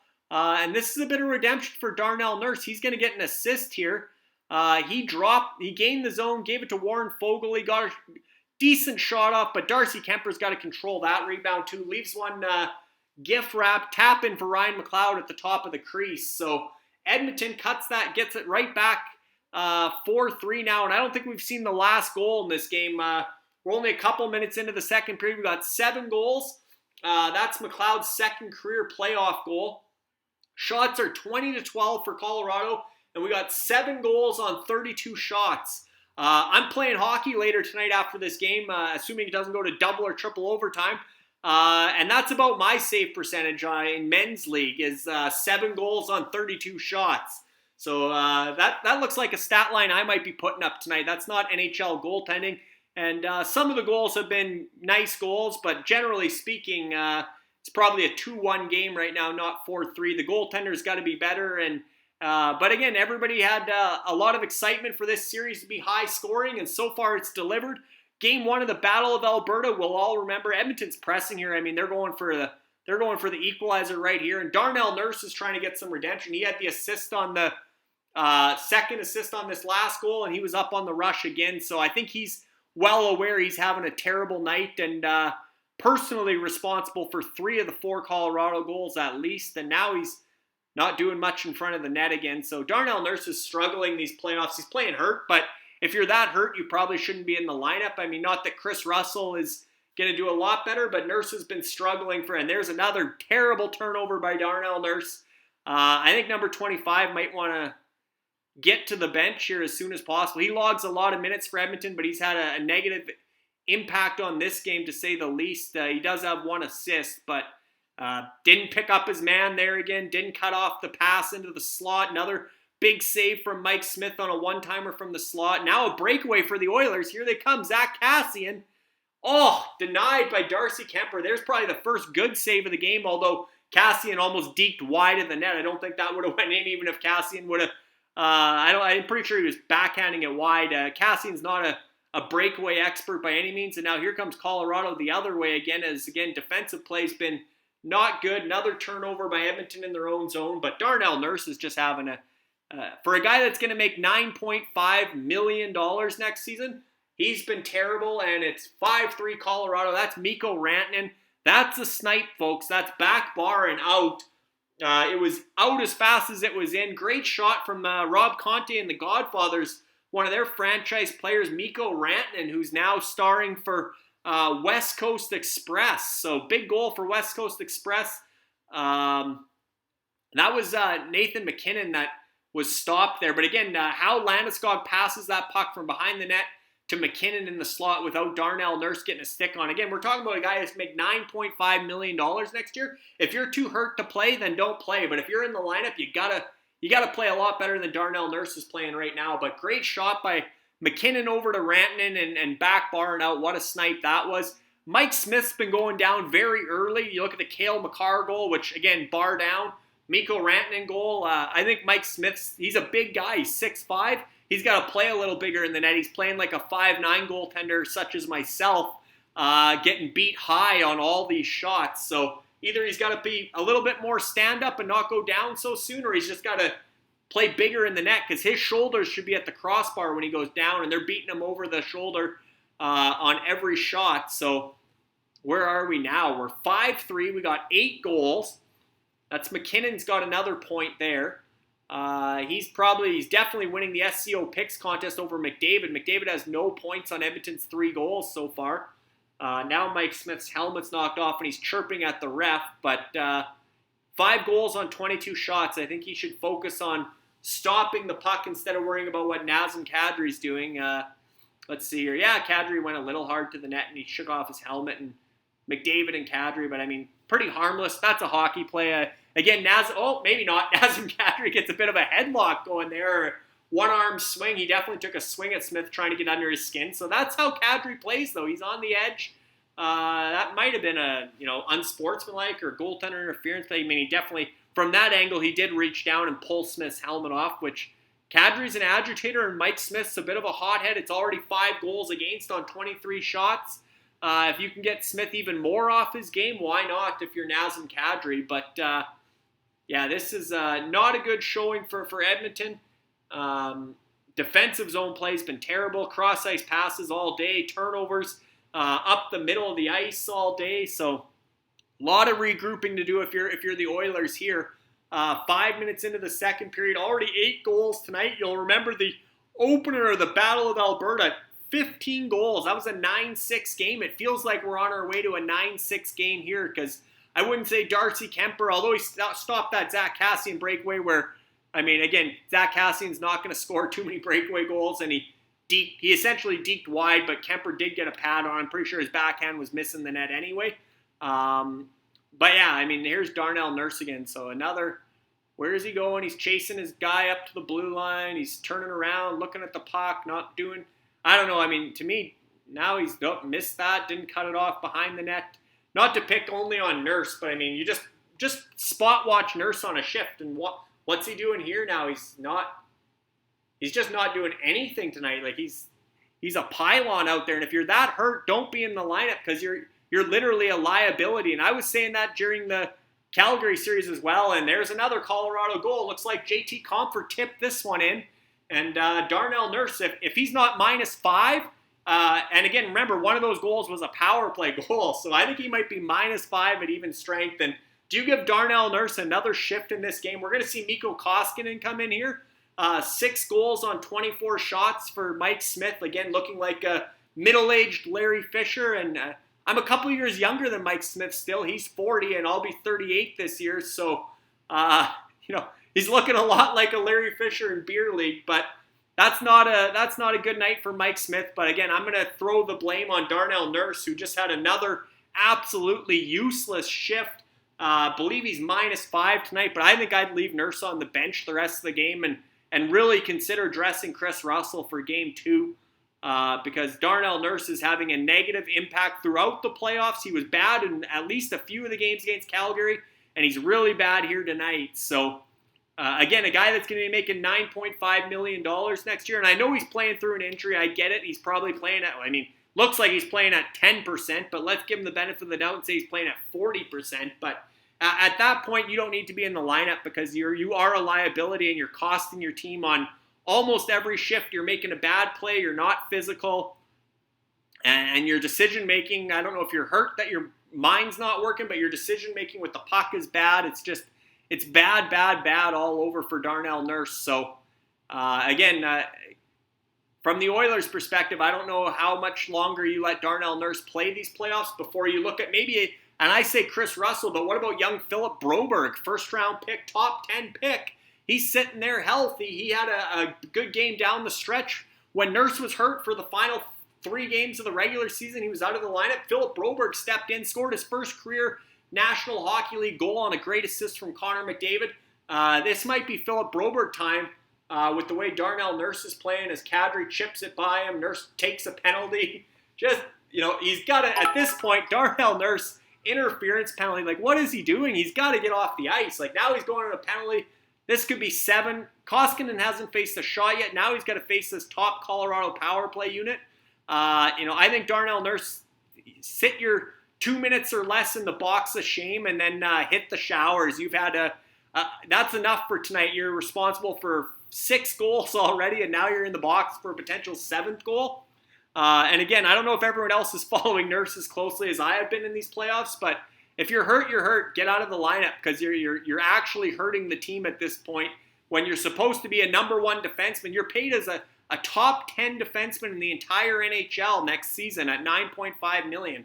Maybe I'm hurting his trade value for the Grizzlies here. So if Andrea Krandek's watching along, thinking stop crapping on Darnell, I might have to trade him this offseason. And his play today, I think, is hurting his value as well, especially when he takes that jump to $9.5 million, going to be one of the highest paid defensemen in the NHL and having a rough night.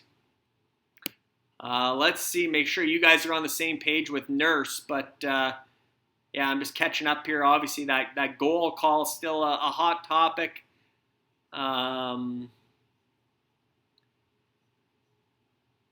Yeah, I agree with, again, Rob Conte says, there's not a coach anywhere that wouldn't have challenged that.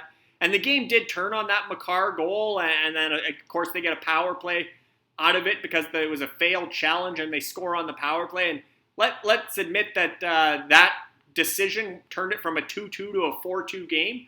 But overall, the defensive zone play of the Oilers, the goaltending of Mike Smith, and the absolute atrocious efforts of Darnell Nurse are the reason this game's 6-3 and could be 7-3 very shortly. Looks like we got Josh Archibald in the penalty box here. Let's see. Yeah, I guess he ran a little bit of interference on Lykinen too, but I mean, obviously Nurse on Kadri there was probably the bigger infraction, which, you know what that means. Now we're going to get to see Darnell Nurse try to kill this penalty and likely make another terrible play, and it'll be 7-3 on this power play. Just watch Darnell Nurse. He's off the ice to start. They got Keith and Kulak out there, so that's probably the best decision they've made all night by Dave Manson, who runs the defense.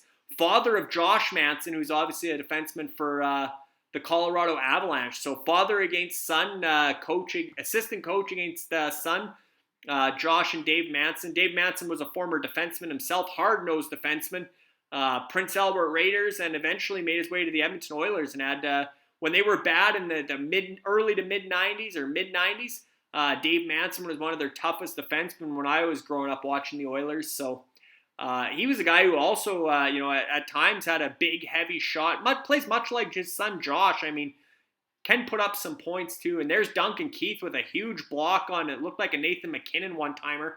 So great play by Keith there. But if that was Nurse, I'm pretty sure it's 7-3 right now. And unfortunately, there's still a minute to kill, which means Nurse and Cece are out there. So all eyes on number 25. Tried to engage somebody, but puck got chipped past him pretty easy. Let's see if he picks him up at the back door, or now he's trading sides with Cece. I'm just kind of spot watching Nurse here. We got a back door. Rantanen's wide open. We'll see if Nurse picks that up. Or here comes Rantanen. Oh, Nurse somewhat sprawled and got a block. So we'll give him a bit of a point there. He did sprawl out and prevented that pass from Rantanen. So at least he knew he was there. I was waiting for another easy goal for Mikko Rantanen with Darnell Nurse. Defensive zone awareness is not happening for him tonight, that's for sure. Catching up here, yeah, Nurse has played poorly. Yeah, where's Mcdavid tonight? That's another good point. Mcdavid was quiet in that 5th game against Calgary too. He didn't show up till he scored the overtime winner. I mean, he had a couple good shifts, but he dominated those first 4 games against Calgary, games 2, 3, and 4. Electrifying as we know he is. With his end-to-end rushes and just amazing passes to this guy, Evander Kane, who just fired high and wide as Edmonton finished off that kill, and Josh Archibald in with a hit on Bowen Byram. Evander Kane and Archibald tag teaming Bowen Byram there, but Edmonton needs to get going here now. It's a 3-goal game, midway through the second period, 6-3. Mike Smith's been pulled 6 goals on, I believe, 22 shots. Mikko Koskinen makes a save there on, who is that? Logan O'Connor. That's one of, for a power play, Edmonton did a good job on the kill. Duncan Keith had a big block on McKinnon, but that's the first real save that Koskinen's had to make, and that was a point-blank chance for Logan O'Connor. of Rock Republic, formerly of the Titans. But again, what are we looking at here? Yeah, and guess who's out there for that? Darnell Nurse made a decent play on the end boards to tie up Andrew Cogliano, but he hasn't played the body all playoffs. Now he's going to try playing the body instead of the puck, and Cogliano gets a centering pass to a wide open O'Connor, who I guess Nurse didn't know was standing in the slot right behind him when he went to play the body on that one. But yeah, not a good night for this Nurse-CC pairing, and Nurse in particular. And yeah, Mcdavid, and when we look here, as we see the Grizzlies have cleared 30 points on the night, Rock Republic and West Coast Express are quite close. 23 to 21 fantasy points in that matchup that we're looking at here in the live scoring. Yeah, and someone called the doctor because the Nurse has no clue what he's doing. Absolutely. Or what she's doing. Even funnier. Great comment there from Tony, but it's been a struggle for Nurse. He just fired wide there. He's logging a ton of minutes for a guy that's hurt in his defense. But and that speaks, Edmonton's defense has been much maligned all season, and Nurse kept it in there. So maybe he's going to redeem himself again here a little bit. He did have an assist on the third Edmonton goal, but this is the McDavid-Draisaitl line, one of their first good shifts, second good shift of the game, I'd say, where they have sustained pressure, but they haven't had much impact compared to Mckinnon and Rantanen. Mckinnon, let's check that out because we got the SEO picks going here tonight. McKinnon is at a goal and an assist +2 with 2 shots, 6.24 fantasy points up against McDavid, who does have an assist on one of the Edmonton goals. I'm not sure which. Oh yeah, right. He did have an assist on the one goal. That's right. He had the secondary assist on the Hyman goal. That line did click once because they had the cycle going, give and go with McDavid and Draisaitl. Draisaitl back to McDavid, and then Brett Kulak jumped up and McDavid found him down low, and Kulak made a great play to get Zach Hyman that 2-2 goal at the end of the first period. Hard to remember that. It seems like that was that long ago with 9 goals already halfway through this game. Long time ago it was 2-2, but now it's 6-3. But yeah, so McDavid does have 1 assist. He's a -1. He's got 2 shots, 3 hits, and a giveaway for 3.13 fantasy points. So not bad there. I'm trying to figure out where the Yetis have lost all their points here, because you're looking at, Warren Fogle has an assist, Evander Kane has a goal, Connor McDavid has an assist, Ryan McLeod has a goal. They should be over 12 points right there. So who's logging all the minuses here? And when we go down, Duncan Keith, I know what's happened. They have, Mikko Koskinen going for the poke check, misses it, and almost 5 holes himself. That would have been worse than anything you'll see from me in men's league tonight. Had that snuck through. Look at this. What's he doing here? Rantanen, I guess Rantanen was chasing, but just missed the poke check and almost had it go past him. So that would have been awful. But the reason the Yetis are struggling, the reason they're still at 11 points. I mean, Duncan Keith's the -2, which isn't great. But when we go down, their goaltender was Mike Smith, who 6 goals on 25 shots, only 19 saves, -2.2 already. If Edmonton loses and they don't get to 6 goals, which assuming, they got to get 3 more goals, Mike Smith's on the hook for the loss until Edmonton gets the 6 goals tonight, which they did against Calgary. Don't forget, they were down 6-2 and rallied to tie that 6-6 in the first minute of the third period. But the rally would have to start pretty soon here. But anyways, -2.2, he would get saddled with the loss if Edmonton doesn't get to 6 goals. And therefore, he'd be -3.2. That's a bad night on the goaltending for the Yetis in this series with the Grizzlies, who are killing it on both sides. JT Compher with 2 goals. Back-to-back 2-goal games for JT Compher. He had 2 goals in the clincher over St. Louis. I think it was the clincher, or was that game 5 in that series instead of game 6? Anyway, JT Compher's had the hot hand lately. 2 goals again tonight. They also have the goal from Zach Hyman. They have assists from Nugent Hopkins and Yamamoto, which we said on that first Evander Kane goal. They had the 2 assists. Darnell Nurse has 1 assist. It says he's only -2 with 2 hits, a block, and a giveaway. So he's actually at 2.31 fantasy points, but I don't know, watching the game, he feels like a lot more than a -2. He's out there again. That's just another terrible shift. Kadri walks around him there, and he's checking the air, and yeah, I don't know. Another bad shift for Nurse anyway. Colorado almost scored twice there. Directly responsible would have been Nurse. So maybe I'm picking on him a bit when I look at his stat line here. 1 assist, -2. So -2. That probably means he's obviously been on the ice for one of Edmonton's 3 goals because he has an assist. Maybe he's been out there for all 3 Edmonton goals, but also 5 of the 6 Colorado goals, if not all 6 Colorado goals, because plus-minus, I mean, he's getting some pluses in there too, and that's why he's only -2 overall, but I'm sure he's been out there for 4, 5, 6 Colorado goals. 1 was a power play goal, so that one doesn't go against plus-minus, but I feel like he's been out there for all 6 Colorado goals, for sure 4 or 5, even though he's settling in at a -2 thanks to being on the ice for a couple of Edmonton's goals, presumably. But again, the Grizzlies, 32.66 fantasy points. Great start for them in this Allen Conference Final against the Yetis, who are also loaded with Oilers. The other conference final, closer tonight. Again, high scoring. Usually a 10, 15 kind of 20-point night's pretty good. We're only halfway through this game, or not even 2/3 of the way through, and we're pushing upwards of 30 points for a few of the franchises. Rock Republic's got assists from Burakovsky and Newhook on the goal that opened the scoring for Colorado, that JT Compher goal. They also have an assist from Brett Kulak, great assist on the Zach Hyman goal that made it 2-2 for Edmonton. And there you see Cale Makar, franchise player, Norris Trophy finalist. Adam Fox, full marks for winning the Norris Trophy last season, but you have to think Cale Makar with Hedman and Josie. I mean, that was 3 great finalists, but Cale Makar might be the favorite, or is the favorite to win the Norris this year, and he's got 4 points on 6 Colorado goal and 3 assists. He's +3. He's got a power play point, 11.96 fantasy points. So great night for Cale Makar. West Coast Express, they have Darcy Kemper, who is actually still at a -0.6 fantasy points.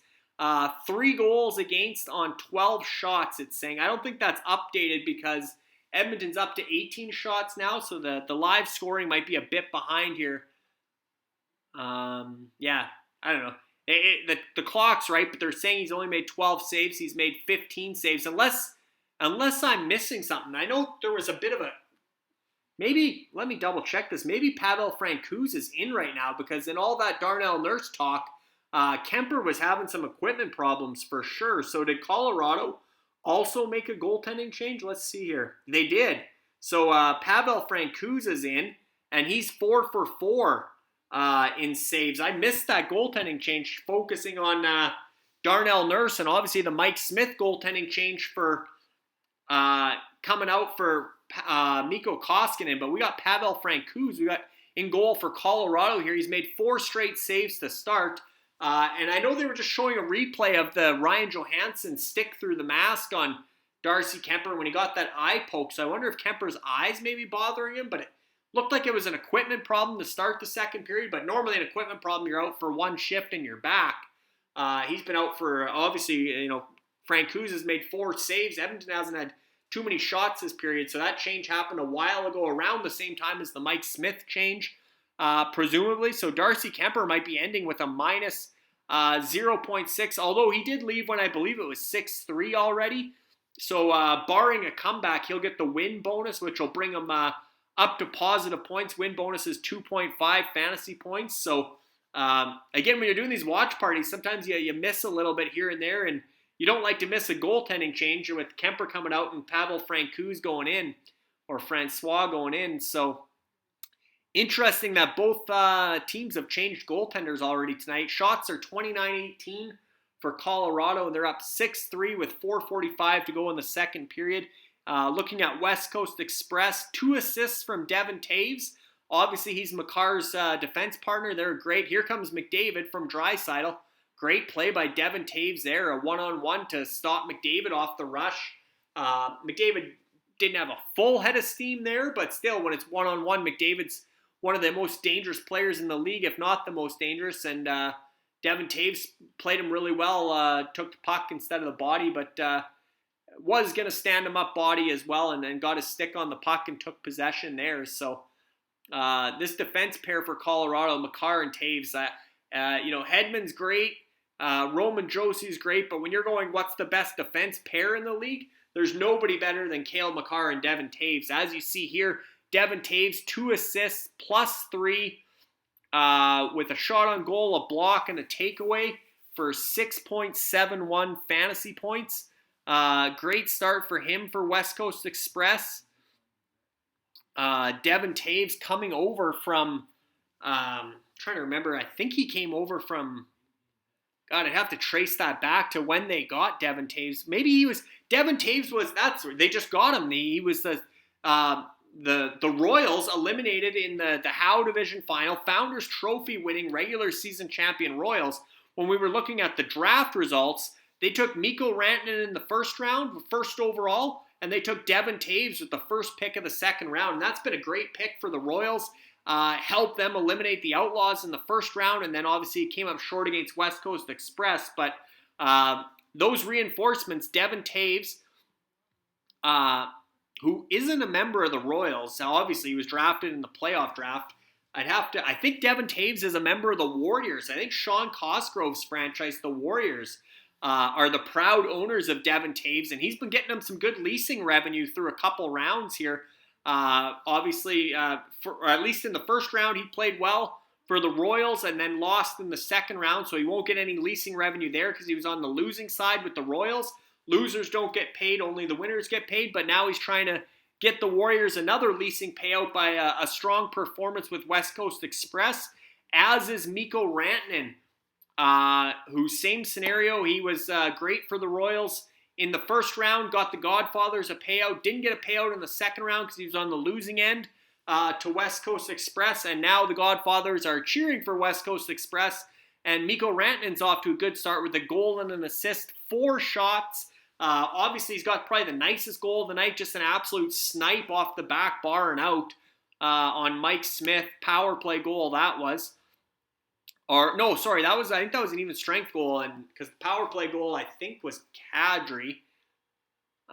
You lose track a little bit with all these goals, but anyway, 4 shots on goal and assist for Rantanen, so he's having a big impact. Nathan McKinnon, goal and an assist, +2 with 2 shots, 6.24 fantasy points. As we mentioned, he's leading the SCO picks contest tonight there. So, speak of the devil, we got Andrew Cogliano, 7-3 Colorado. And this is back to the drawing board for the Oilers, or they're going to be a clean sweep here in this series. If Mike Smith doesn't bounce back and Darnell Nurse doesn't get his game in order, and let's see what happened here. I don't think this is Nurse's pairing, but off to the races. Duncan Keith with a bad pinch. Evan Bouchard tries to come across. 2-on-1. Evan Bouchard doesn't really take the pass. Cheats to the man. And, just doesn't get a stick on the pass across. And Mikko Koskinen didn't even look like a fake shot. That was pass all the way. And Koskinen's down on the other side of the net thinking shot. So, all in all, just Koskinen like a fish out of the water there, flopping around. Didn't even think pass. Not sure why he was down so early thinking shot, but he got burned by, I believe that was O'Connor who slid it across to Cogliano. So, and there you see Cogliano on the board for West Coast Express. You saw the goal pop up there. And Logan O'Connor with the assist for Rock Republic. So they cancel each other out. But if you got Colorado players in your playoff pool, you got Colorado players in the UFHL's Klein Cup playoffs. You're having yourself a night, and there you see the Grizzlies up to 33.22 points. So they might have got another assist on that goal, I'm thinking. Let's see what they got going on here. They got, obviously Kadri had the goal earlier. I was thinking one of their defensemen might have gotten an assist there, Eric Johnson or Bowen Byram, but I think they just got the points bump because they were on the ice for, they both got pluses there, it looks like. Johnson's a +2 and Byram's a +1 on the night. Evan Bouchard actually obviously took a minus there, so that doesn't help the Grizzlies, but They're still leading the overall nightly leaderboard, 33.22 fantasy points tonight. Great start for the Grizzlies, the Gretzky Division champions, fresh off knocking off last year's Klein Cup champion, Red Army. The Grizzlies are looking good, looking poised for a deep run head-to-head with the Yetis. Here we go the other way, and that's an easy goal for Connor McDavid. Perfect pass from Leon Draisaitl, walks the defenseman. I don't know if that was Makar or Taves that got burned, but Colorado's been going Makar and Taves head-to-head with this line, and Makar's got a 4-point night going, so they've dominated this. But that was, let's see here, that was Draisaitl on Taves, I think. Evander Kane keeps it in at the zone, and yeah, that was Makar who just went down way too early. McKinnon didn't pick up McDavid.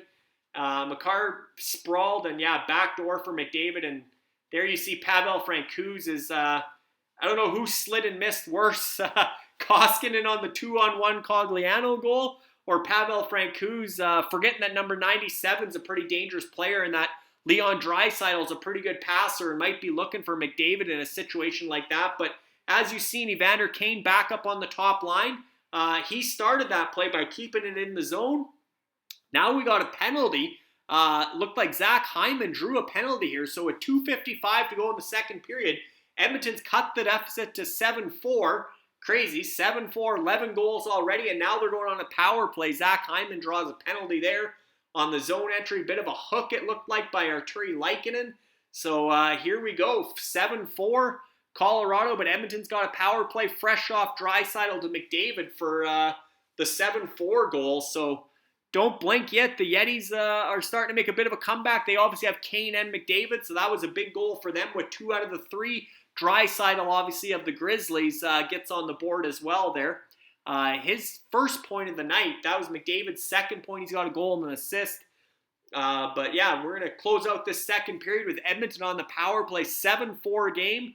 Lots to talk about, lots to dissect in the UFHL's Klein Cup playoffs tonight at the watch party here on Twitch. We got a real good turnout. Lots of guys showing up in the chat, which is always great to see. We got Andy Mack here. Thanks, Andy. Great to have you as well. I know you were at I believe you're one of your, let me double check here. I know you were at a practice for one of your kids tonight and managed to make it back for the watch party. So really appreciate you making an appearance. If you guys don't watch the American Football Legends League, they're going into playoffs. Playoffs in the inaugural season in American Football Legends League. This is going to be awesome. The road to gold, I believe, is what we're calling it. Let me just double check this here.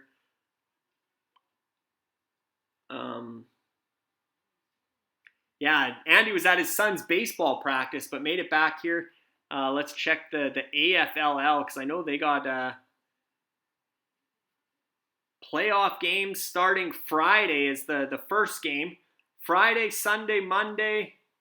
Yeah, so yeah, lots. The road to gold in the American Football Legends League. A lot of parity there early on. The Fury Mooch is here as well with Red Army, and Mooch is big with the Fury. I mean, they're 7 Seas blockchain sports are big in all of UFFS, but they're big with the football as well. They got the Rage in the AFL. Great play by McDavid to circle the zone and get a chance for Nugent Hopkins in the front. McDavid's back on it, but Colorado pokes it out. So quite the power play here for Edmonton. Now you finally see McDavid starting to get his feet going.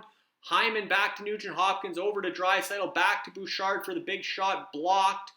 Draisaitl in on it. Hyman's just such a workhorse. And, Tony mentioned, it'd be nice for the Leafs to have Hyman, and that's what, he's just such a workhorse. Here's Bouchard with another big shot, and that's a big save by Pavel Francouz with 3 seconds to go in this power play, last minute of the second period, as Edmonton nearly makes it a 2-goal game. That would have been big. Ken Holland looking on, probably thinking, what are we doing? What decade am I in? Ken Holland's probably thinking, 9-6 was the game 1 score against Calgary. Calgary beat Edmonton 9-6 in game 1 of the Battle of Alberta, and a 3-goal deficit here. It's 7-4, 11 goals already in this Western Conference final opener. But again, Mooch with 7 Seas blockchain sports, Alex Muchinski, great supporter of all things UFFS. He's here on the watch party tonight as well. His Fury, I believe they won their division in the regular season, but they have a real battle going with good old Phil Beavis and the Immortals. Fury won the first one, and then the second one was a real high-scoring barn burner. Almost 100 points put up by each franchise in that Legends League. All the NFL greats from years gone by. So definitely check out the playoff schedule this upcoming week. Again, there's games Friday, Sunday, and Monday this week for the quarterfinals, and then next week will be the semifinals Friday and Monday, and the final, the American football, the American Football Legends League AFL final, the Road to Gold. I believe it's called the Gold Cup or the Gold Bowl. The Gold Bowl, I believe it's called. Is going to be on Monday, June 20th at 7 p.m. Eastern. And Andy McNamara, along with Dan Esposito, will be doing play-by-play right here on Twitch throughout the AFLL playoffs. I know, I don't think, maybe I won't say that, because Mooch's college football franchise, the Ultimate College Fantasy Football League, which will kick off in August, they're about to reveal their branding for the college franchise, and they have the Rage, the Fury, and they have another fits in with that theme for the college franchise, and I think it's one of the best logos, brands in all of UFFS yet. I love the college league with these college franchise names, as Nathan Mckinnon rifles one by just before the end of the second period, trying to go blocker side on Mikko Koskinen. Looked like he had a little bit of room there, but second period ends with both backup goaltenders in, Koskinen and Francouz, 7-4. I mean, this is what we expected. We thought it'd be must-see TV between McDavid and McKinnon. We thought the goaltending was a bit suspect in this series, or the firepower, the McDavids and the McKinnons and the Draisaitl's and the Makars. Too much star power that it couldn't be a low-scoring series, and we're proven right. 7-4 through 40 minutes. As you see, barn burners already in the Klein Cup playoffs tonight. Grizzlies with a 20-point lead over the Yetis, 37-17 there. Rock Republic and West Coast Express very close at 27-24. But it's early days. The way the Klein Cup playoffs work, they start at the start of the NHL round, so game one of the third round, and they go all the way to the end of the conference finals, obviously. So if this was, say, a Colorado sweep and the Rangers and Tampa went 7 games, well, you get 3 extra games from any of your players from Tampa or the Rangers. So certainly, depending on the length of the series, that also games played is such a big factor in the Klein Cup playoffs. So as we saw in the last round, Red Army made a bit of a rally thanks to having lots of Rangers and Hurricanes when that series went to Game 7 after, Tampa was a sweep, Edmonton was done in 5, Colorado was done in 6. You had the players from the series that went the distance, went 7 games, Carolina and the Rangers. All of a sudden you were making up some bonus points that way. So, but yeah, we're having lots of fun here on the Ultimate Fantasy Hockey League's Klein Cup Playoff Watch Party.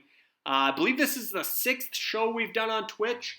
Lots of fun to follow along. Of course, the live scoring's a real hit. Always to see how these matchups play out throughout the night when you're following. I mean, it's even more exciting in the first round when you got, 4 games on a night and it's hard to keep track of what's all happening as the live scoring is going. But tonight we know kind of who's playing for who in the third round of the Klein Cup playoffs. It's fairly easy to follow, although it's sometimes hard to follow the game, watch the game while following the live scoring, because the UFHL is so interesting. It's hard to keep your eyes on the TV to see what's going on in the NHL. And again, got on a bit of a Darnell Nurse rant there in the second period and somehow missed a goaltending change for Colorado. And I'm not sure what happened to Darcy Kemper, because normally you don't pull your goaltender when you're leading, when he's been your guy. So it had to have been something with that eye. His vision must have been going blurry on him, or again, he was late coming out to start the second period, and then they made the goaltending change. So Pavel Francouz is in, and Pavel Francouz isn't on a roster. None of the backup goalies. This was a really good theme of the conference finals, just the way it worked out with advancing and leasing and just the way it played out. Each of the final 4 in the UFHL has one of the final 4 starters. The Yetis have Mike Smith. The Grizzlies have Igor Shesterkin. Rock Republic landed Andrei Vasilevsky from the Titans. And West Coast Express has Darcy Kuemper of Colorado. And now, obviously, Smith and Kuemper aren't in this game. So Kemper's still eligible for the win bonus. Smith's still on the hook for the loss unless Edmonton gets the 6 goals. But Smith was pulled in Game 1 against Calgary on 3 quick goals in the first period. Here he gave up 6 through 2 periods on 25 shots. Obviously not the save percentage he wanted, not the start he wanted. He was going down early on goals. He was, not battling the way he normally does, not playing big in the net. And I mean, Colorado had some snipes too, but Smith would like a few of those back, no doubt. But he bounced back in Game 2 against Calgary, and Edmonton really needs Mike Smith to have a lot better outing in Game 2 on Thursday here in Denver, Colorado. Darcy Kuemper, again, maybe battling something with the vision with that eye injury from the first round against Nashville. He played every game in the second round against St. Louis, but again, he let in some bad goals against St. Louis, including that Tyler Bozak overtime winner after the awesome Nathan McKinnon end-to-end hat-trick goal in the last minute or last 2 minutes. Looked like Colorado was going to finish that series in 5, and then a couple bad goals by Darcy Kuemper, and they were going back to St. Louis and somewhat lucky to get out of there with the overtime goal thanks to Darren Helm. Ron McLean's going on about this offside and how Cale Makar's goal stood up because it's controversial. I can only imagine. I don't have Twitter open, but I can imagine how Twitter's blown up over that call because if Blake Coleman's was controversial, again, my opinion, Blake Coleman redirected the puck in. He didn't kick the puck. He redirected it. My understanding, you're allowed to redirect the puck in with your skate. You just can't have a distinct kicking motion. To me, that was a good goal, and now we're seeing the replay on this again. And I mean, to say he didn't have possession of that puck or that he knew that he wasn't even looking at Nichushkin. There's no way Cale Makar knew that was offside, so he pushed the puck at it. And that's just how you stick handle. Defenseman stick handle, front to, north to south as opposed to side. And Makar's a strong skater, so push the puck ahead and skate into it. That's just him with possession of the puck. There's no way he purposely took his stick off the puck to avoid an offside there. I mean, that's a ludicrous call, one of the worst calls. And when you take 10 minutes to review a play, when you're the ref and you got the iPad and you're watching that, within 2 seconds of seeing that replay, it was offside and clear. When I'm watching the first look at the replay, it wasn't even debatable. It's like, okay, this goal's coming off the board, and nope, it's going to stand because possession. So I don't know what they're showing here. A Jacob Chychrun goal maybe from... Yeah, here's one earlier in the year, I guess, on... But see, to me, that's not net. He picks up the pass, and he does... See, this one's a little different to me. Yes, he's offside, but to me, that wasn't as much possession. I feel like that one, he was looking at the player. Arizona across the ice, he saw the player was offside, and I think that one he purposely lifted his stick, let the puck enter the zone, and regained possession with the stick handle because he's seen the guy was offside. Makar wasn't even looking at Nichushkin. Elliott's using this as a grasp at straws as another example of a similar thing, but that one I do think the player was aware the guy hadn't cleared the zone, and he purposely played the puck in before touching it again to let him tag up or get onside. But this one, I mean, he wasn't even looking at Nichushkin. There's no way Makar pushed that puck ahead on purpose to let Nichushkin clear. And if Makar says he did that, he's lying. There's no doubt about it. He had possession. This is not even a debate. This is let's just call it what it is, a terrible call, and not the way the offside ruling, according to the rule book, he had possession. So anyway, bad call by the officials, and I think it's pretty obvious, even more obvious than the Blake Coleman one, that should have been a goal. Or shouldn't have been a goal, should have been called back from Makar. Where were we going there before I got on another end? Here's the Darcy Kuemper situation. So late coming out from the dressing room. Bednar's looking for him. Looks like it's a pad issue here. That's what I said. Looked like equipment issue. Woodcroft, because Colorado's going to start the period on a power play. Woodcroft's waving, saying, yeah, so I don't know. This shot got him. The Fogle shot got him kind of on the collarbone. Oh, there's one from the point that got him in the mask. he squinted a little bit, but I don't know. I mean, to me, it didn't look like. And then he goes and talks to the coach and says he's got to come out there. So, yeah, but again, it goes back to the Ryan Johansson eye poke and the vision issue that he had in the first round against Nashville for Darcy Kemper. But that was a strange pull because it didn't look like he had anything happen to his eye or his face. So, anyway, 7-4 already in this game after 40 minutes. Colorado's up by 3. Cale Makar, 4-point performance. All the big guns got a couple points. McKinnon's got a goal and assist. Rantanen's got a goal and assist. Kadri's got a goal. Devin Taves has 2 assists. As you'd expect, Colorado's big guys are lighting up the Oilers tonight. Lit up Mike Smith for 6 goals. And then obviously their fourth line with Cogliano finishing off Logan O'Connor on a 2-on-1 where Evan Bouchard misplayed it and Mikko Koskinen was... I don't know what he was doing. He was completely out of position and didn't even acknowledge the pass. And then at the other end, Pavel Francouz did the same thing, where they totally whiffed on a Draisaitl to McDavid, which everybody knows Draisaitl's looking for McDavid in that situation, and Francouz didn't even know McDavid was there. So goaltender awareness hasn't been great tonight either, or reading the play or judging what's about to happen. What was I going to check here?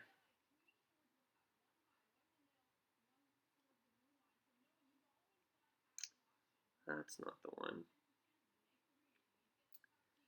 Yeah, the new 7 Seas logo, Mooch. Again, I don't want to spoil it because I don't think you've announced it on social media or on Telegram yet, but I've seen it behind the scenes. I get to be part of the logo committee, and I love what 7 Seas has coming for their college football franchise in the Ultimate College Fantasy Football League, UCFFL, kicks off in August, and one of the best logos we've seen yet from 7 Seas there. So stay tuned for that.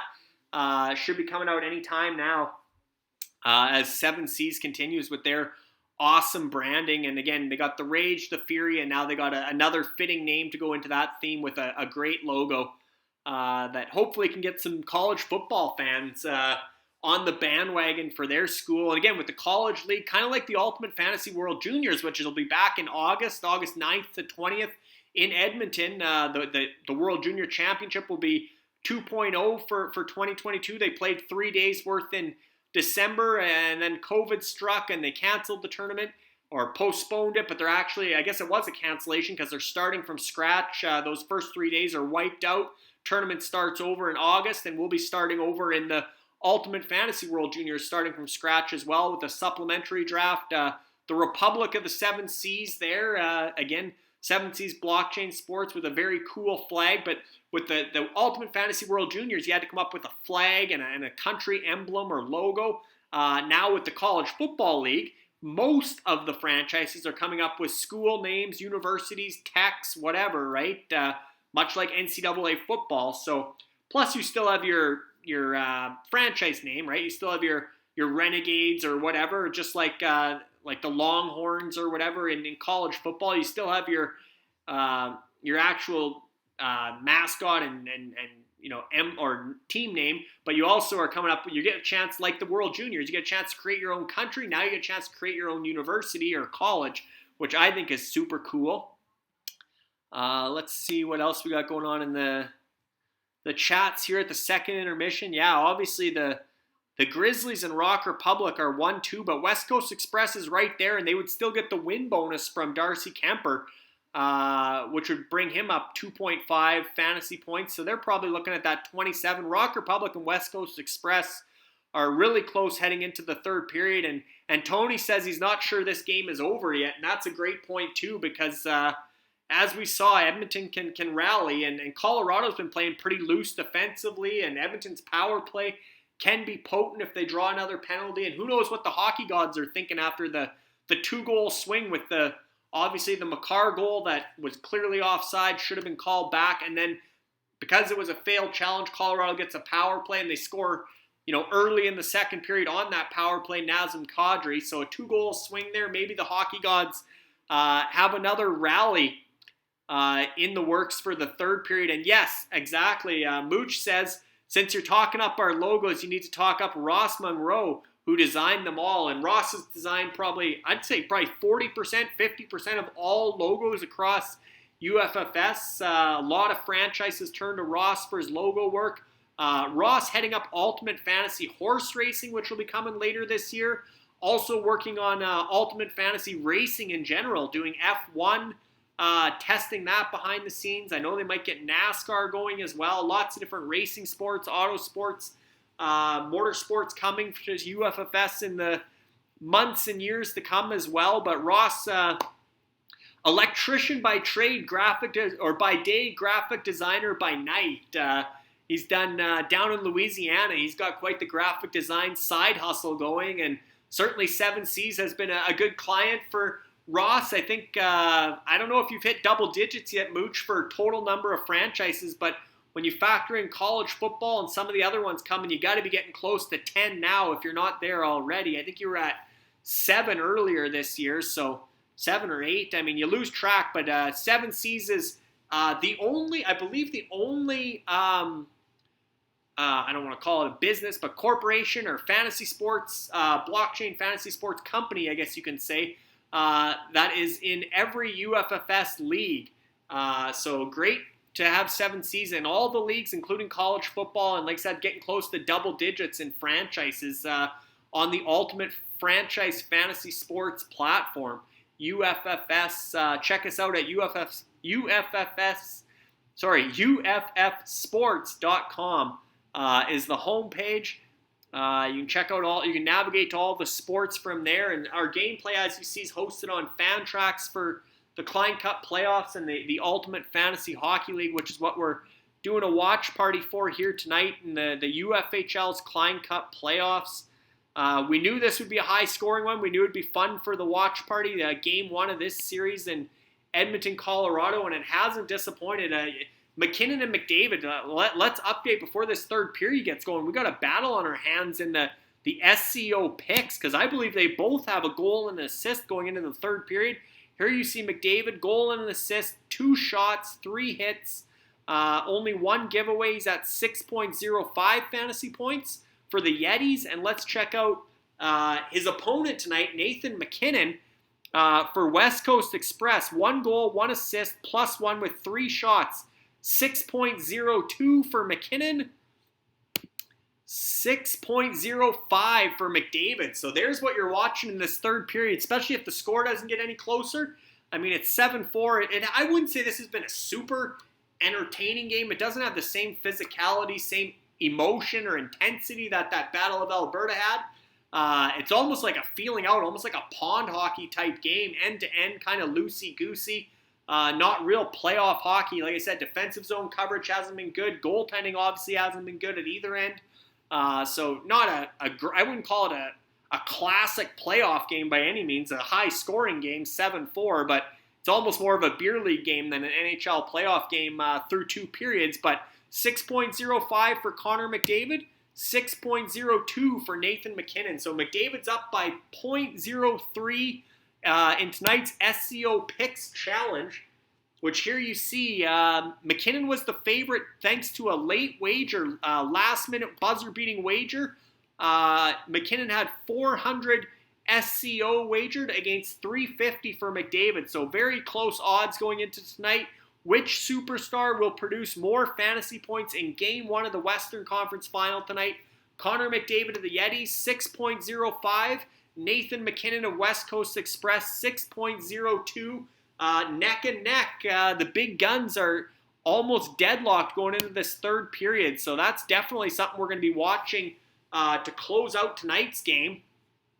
Again, I got to leave for hockey in just over an hour. So I don't know if I'll get all those nightly updates and stuff. Might have to wait until when I get back from hockey a little later. But hopefully, I mean, I'd love to see the Oilers rally, as you can tell. But 7-7 overtime, I don't know. I might have to go play hockey and miss the overtime if we get there. But I don't like their chances with the way Darnell Nurse is playing. I never have too much confidence in Mikko Koskinen now that he's between the pipes.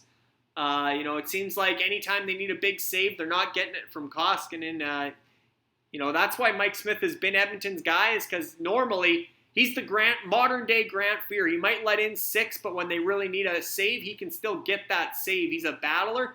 Koskinen, I just feel it's a lost cause when they need a save. As we saw, I mean, look, game 1 against Calgary, the 9-6 loss. Edmonton rallies, ties it up 6-6, first minute of the third period, Battle of Alberta, and Matthew Tkachuk scores, what did he score, 2 or 3 goals in the third period. I think he had a hat trick in game 1, and then Tkachuk was invisible the rest of that series, but he was the difference in the third period and beat Koskinen, high glove, no surprise on a breakaway out of the penalty box when everybody was saying that was another controversial goal, saying he shouldn't have been the one to come out of the box, but luckily all the officials out there clarified that, and it was the right call. When you have offsetting coincidental penalties and you get an extra minor, so 2 guys from one side and one from the other at the same stoppage, even though in that case the offsetting penalty wasn't Tkachuk, it was, forget who it was, the defenseman or whatever, Shillington I think it was supposed to, in my understanding of the rule book at that time, including a lot of other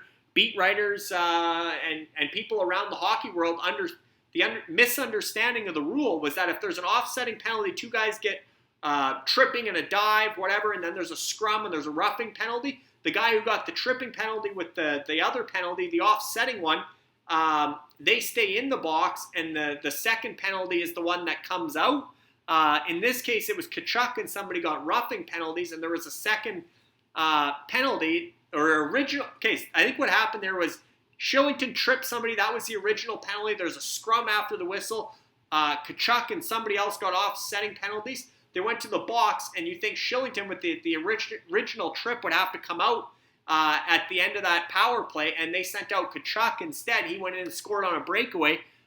Twitter blew up. Hockey World blew up. Apparently, learned something new every day. News to me at that point in the playoffs was that, and again, after playing the game for 25 years and seeing lots of coincidental penalties with an additional penalty, always thought the additional penalty was the guy that came out of the box and the coincidentals waited for the next whistle.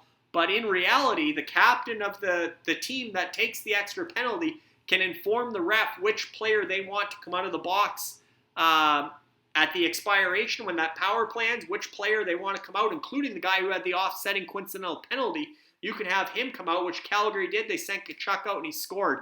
So great understanding of the rule book by the Calgary Flames there, by Daryl Sutter and obviously their captain as well, that made that call. I was going to say Mark Giordano, but obviously not Mark Giordano in Calgary anymore. But great decision there by the Flames to that was one of their better decisions throughout that series for sure, to get Tkachuk to come out of the box, and of course he would be the guy to score there as well. So, but anyway, we're underway in the third period, just over a minute in. Mcdavid in on the forecheck. There's a hit by Mcdavid. Not something he did in the Battle of Alberta, something he did against LA. He was very physical. We haven't seen that tonight, so to see Mcdavid finish a check on his first shift of the period, probably a good sign. I seen Tyson Barrie there. This Barrie-Kulak pairing hasn't played a lot tonight. Barrie trying to defend a Chushkin one-on-one. Koskinen makes the save off that high rising shot. But we haven't seen a lot of Barrie-Kulak. I think they've been Edmonton's best pairing. Keith and Ceci have been good too, but now we've got Ceci out there with Barrie a little bit. So maybe they're going to limit Nurse a bit, because I think it's pretty obvious he's playing hurt. We'll see how much minutes he plays here in the third period, down by 3, as Hyman breaks in, a guy who's always pushing the pace for Edmonton. And here's a breakaway for Rantanen. Stopped by Koskinen. There's a big save. I mean, I was ragging on Koskinen. He never gives him a big save, but Kyler Yamamoto was chasing down Rantanen. He shook him off for a breakaway, and Rantanen's been good all night, and that was a big save for Koskinen. If it gets to 8-4, I don't think you're seeing a comeback. I mean, unlikely at 7-4, but big save there for Koskinen. Credit where credit is due. He stopped Rantanen on a bit of a breakaway there.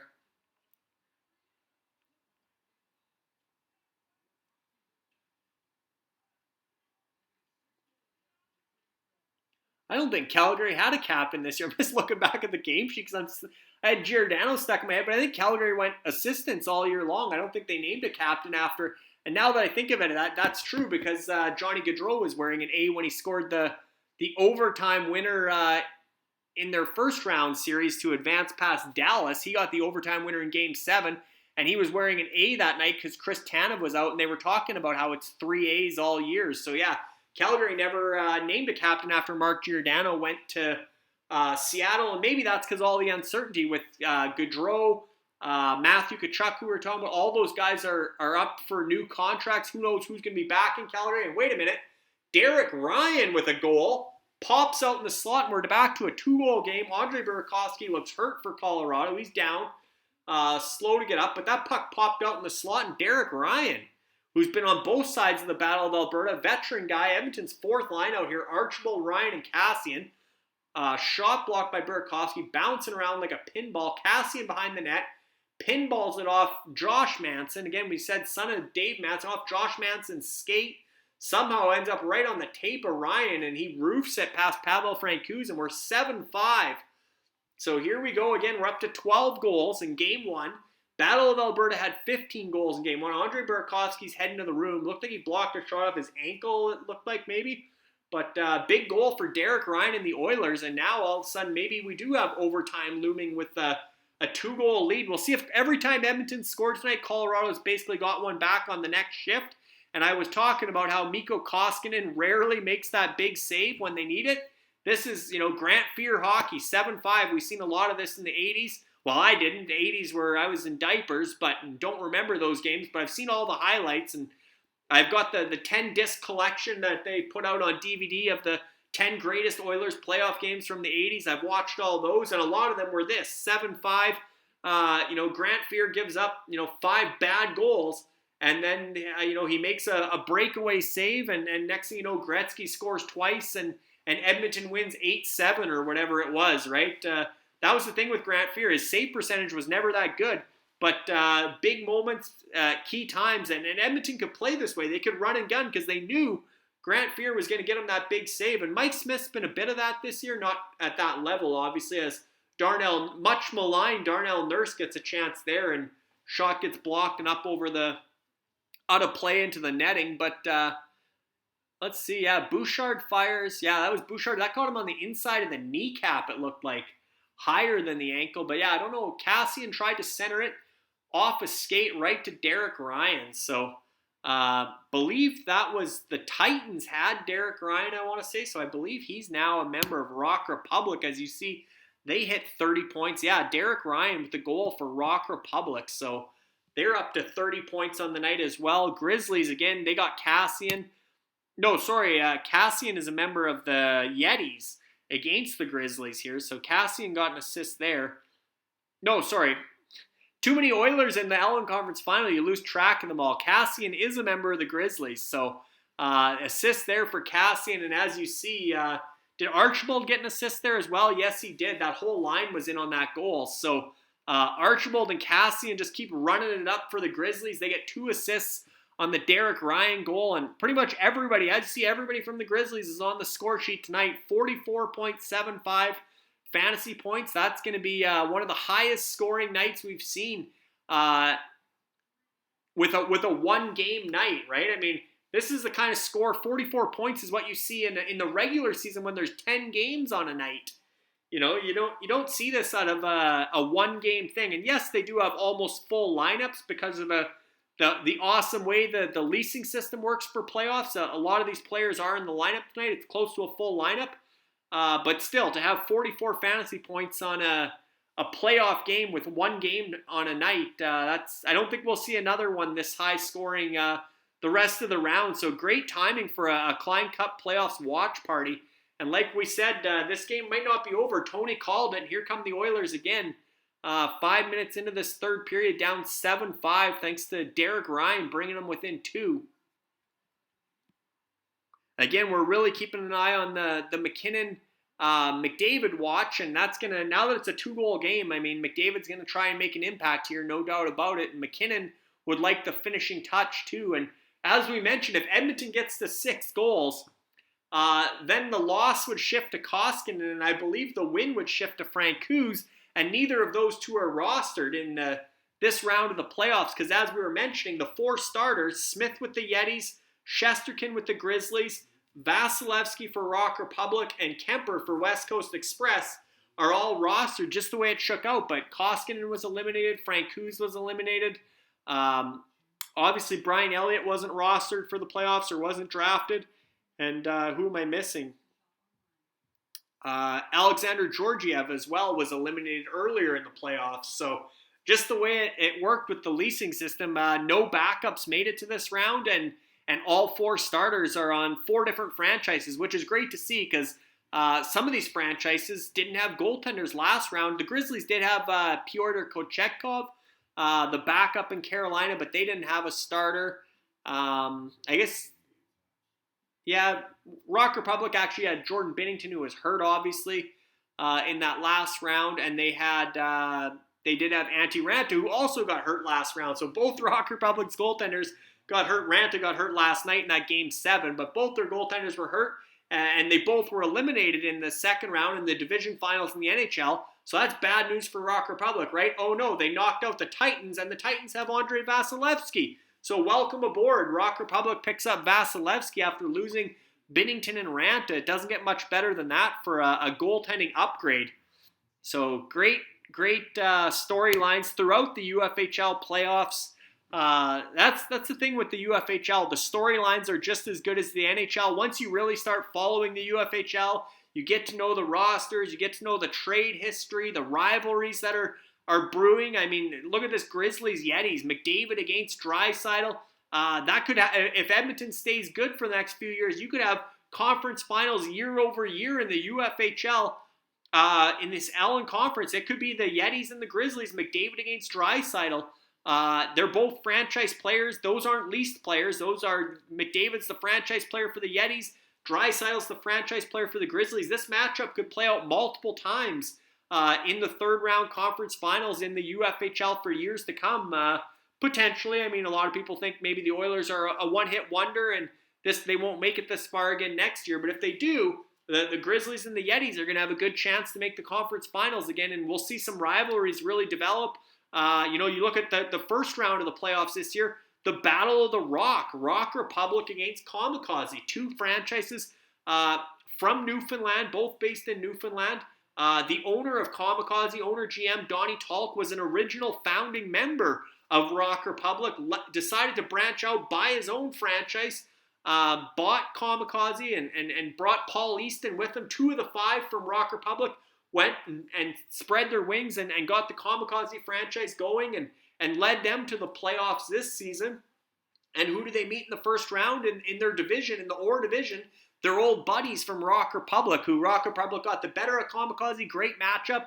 But that looks like a rivalry we could see a number of times in the years to come in that OR division as well. So no shortage of storylines once you really get into the UFHL. And a lot of people say that, how do you become a fan of somebody else's fantasy league? Well, check out what's going on in the Ultimate Fantasy Hockey League. I mean, how are the playoffs going in your fantasy league? Oh, right, they were done 2 months ago.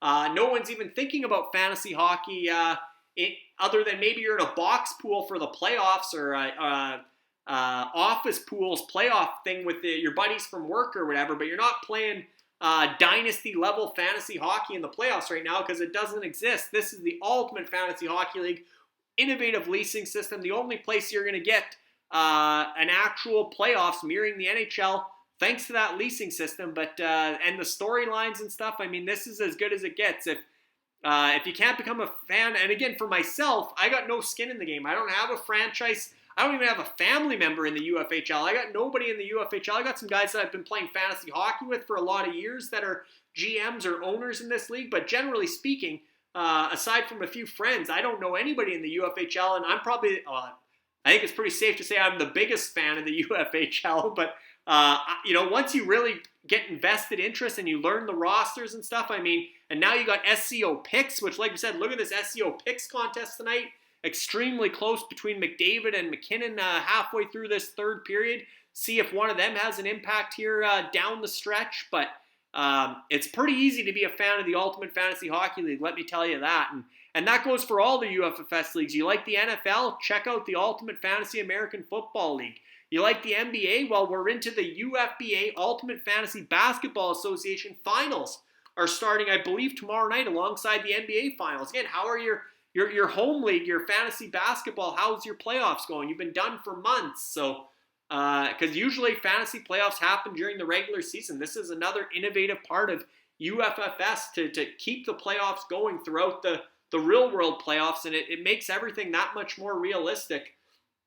So UFBA, the Ultimate Fantasy Basketball Association, Show Ali, head of sport there, and helping out with the commissioner Keshav, and they got I believe it's the Midnight Owls against the Spitfire Aviators in the UFBA finals.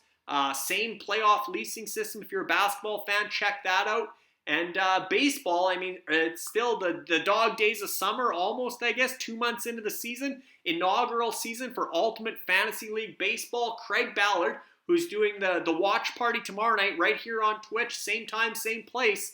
Come check out the Oakland Athletics are hosting the Houston Astros, I believe. Should be a good game, and get to know some of the rosters in the UFLB. Show helps out a bit with baseball. You got Matt Soren doing a good job there with the commissioner. But definitely UFLB. And all these leagues mirror the real world. So when you're talking baseball, 30 franchises, I don't want to misquote. I think it's a 26-man roster, 40-man 40-man list. So you got, 14 spots on the protected list or the minors for call-ups, and again, 30 franchise. So any player that's relevant in Major League Baseball is relevant in Ultimate Fantasy League Baseball. And likewise here in the Ultimate Fantasy Hockey League, we got 32 franchises, 23-man active roster, 50-man list, 27-man protected for your 50 contracts. So again, any player that's relevant, any prospect that's relevant to an NHL team, they're going to be relevant to a UFHL franchise. And the scouting side, I mean, we got a scouting platform. Here comes Derek Ryan again, superstar Derek Ryan with another chance in tight. But the scouting is, the playoff leasing system, super innovative. And scouting, what other fantasy leagues have scouts where you have a whole organization, you hire a scouting staff, you're scouting players 3 years out from the NHL draft. The WHL Bantam draft just happened, a couple weeks ago? Those players will be auctioned off in the futures auction this summer in the UFHL or the UFFS hockey scouting side. Gavin McKenna, Michael Misa, all these big names for the 2025 NHL draft, 3 years away, are going to be available this summer in the futures auction. And here we go. Is that Kadri again? Kadri breakaway. Oh man, Mikko Koskinen. I don't think he's getting the start in game 2. I'd be shocked if he did. I mean, they'll come back with Mike Smith because Mike Smith has been a bounce-back goalie. They showed in the intermission Mike Smith had a bad opening game against LA. He got pulled early against Calgary in game 1, and every time he's bounced back in game 2. But I'm going to give Mikko Koskinen some credit here. I mean, we're 7-5, and he's made a few big saves. He stopped Rantanen, now he stopped Kadri on breakaways in this third period to give Edmonton a chance. But I do think regardless of, even if Edmonton won 8-7 in overtime and Koskinen stopped McKinnon 6 times on breakaways in the last 10 minutes, I think they come back with Mike Smith. He's their guy. So some might not agree with that, but I think Mike Smith's the guy no matter how this game plays out. But shots are 40-30 for Colorado. They're up 7-5 with 10 minutes to go in the third period. Again, the scouting side for UFFS, every sport has scouting now: football, baseball, basketball, hockey. You register as a scout, $25 USD worth of our score coin, the SCO, the official currency of the UFFS platform. Join as a scout, and after you pay your $25, you can scout every sport simultaneously. One day you register a college football prospect, the next day you register a high school baseball player, then you register a college basketball guy, and then you register, a WHL 16-year-old, whatever the case, Bantam draft pick, guys that are 3 years away from being drafted in the NHL. We got a lot of real-world scouts involved, thanks to that innovation with the scouting system as well, and going that far out, because our scouts are finding the players at the exact same time that NHL scouts are starting to identify them, and we've seen some scouts within our community get hired by WHL teams. Ash Glover, I think Ash was well on his way to being a scout in the WHL when he joined UFFS, but he came on with Fanalytica for a few months, made some really good signings, did really good in the open market draft, last summer, and then next thing you know, he's hired by the Medicine Hat Tigers, who drafted Gavin McKenna first overall in the WHL prospects draft. I still call it the Bantam draft, but WHL prospects draft a couple weeks ago. So congratulations to Ash Glover and Willie Desjardins and the Medicine Hat Tigers organization for their new franchise player, Gavin McKenna. Don't forget that name because he's going to be a guy to remember. And actually, I said Gavin McKenna would be available this summer in the futures auction. I lied. Gavin McKenna is a late 2007 birth date. He's not eligible until the 2026 NHL draft. So he likely won't play a ton in the WHL next season because he's only allowed as an affiliated player technically 5 games. He'll probably end up getting upwards of 20 the way the academies work now. He's actually playing here in Kelowna with Pursuit of Excellence, Rink Hockey Academy in Kelowna. Rink bought the Pursuit of Excellence last year during the pandemic, so it's now Rink. It's no longer POE. But Gavin McKenna played in my backyard. I'll be honest, I didn't get any live viewings. I didn't go see POE this year or Rink, as it's now known, or OHA. I didn't make it to the rink as much as I normally would in the winter. Mainly because as scouting director, I'm not providing here comes Valerie Nichushkin, partial breakaway, another big save for Mikko Koskinen as we shift the focus back here to game 1 of the Western Conference Final, and what a high-scoring affair it is, 7-5 with 9 minutes to go in the third period as Connor McDavid cuts up through the middle of the ice. And McDavid's had a fairly quiet game. You got, I guess that's Landeskog all over McKinnon. Battle of the captains off the rush. Someone's getting a call here, I think. Yeah, I think they're going to call Landeskog here, and it definitely was interference. So this is a fair call, and maybe again, hockey gods, a little bit of makeup here for that 2 goals. The hockey gods owe Edmonton 2 goals tonight because of that Makar mess up, and then on the challenge that got failed, even though it was obviously offside, and then Kadri scored on the ensuing power play from that mess as well. So now Landeskog, I'm not sure what he was doing there. McDavid didn't even have the puck and clearly ran interference, kind of trying to get under his skin and shadow him a bit, but disrupted him, and Edmonton's going to a power play, chance to make it 7-6 here midway through the third period. As mentioned, McDavid a little bit quiet tonight, but when you're up against Makar and Taves as the defense pairing, you're up against McKinnon head-to-head with McDavid. McKinnon's line mates are Landeskog and Rantanen. They loaded up their top line again, going head-to-head with Edmonton's top line, which started the game with Draisaitl and Hyman, both of the Grizzlies flanking McDavid. They have gone back and forth between Hyman and Evander Kane throughout this game. I believe starting the third period, Kane's been taking a more regular shift with McDavid and Draisaitl. So whoever Jay Woodcroft feels is going better on the night, whether it's Hyman or Evander Kane, they're going to alternate on that top line by the looks of it. But McDavid draws a penalty on Landeskog.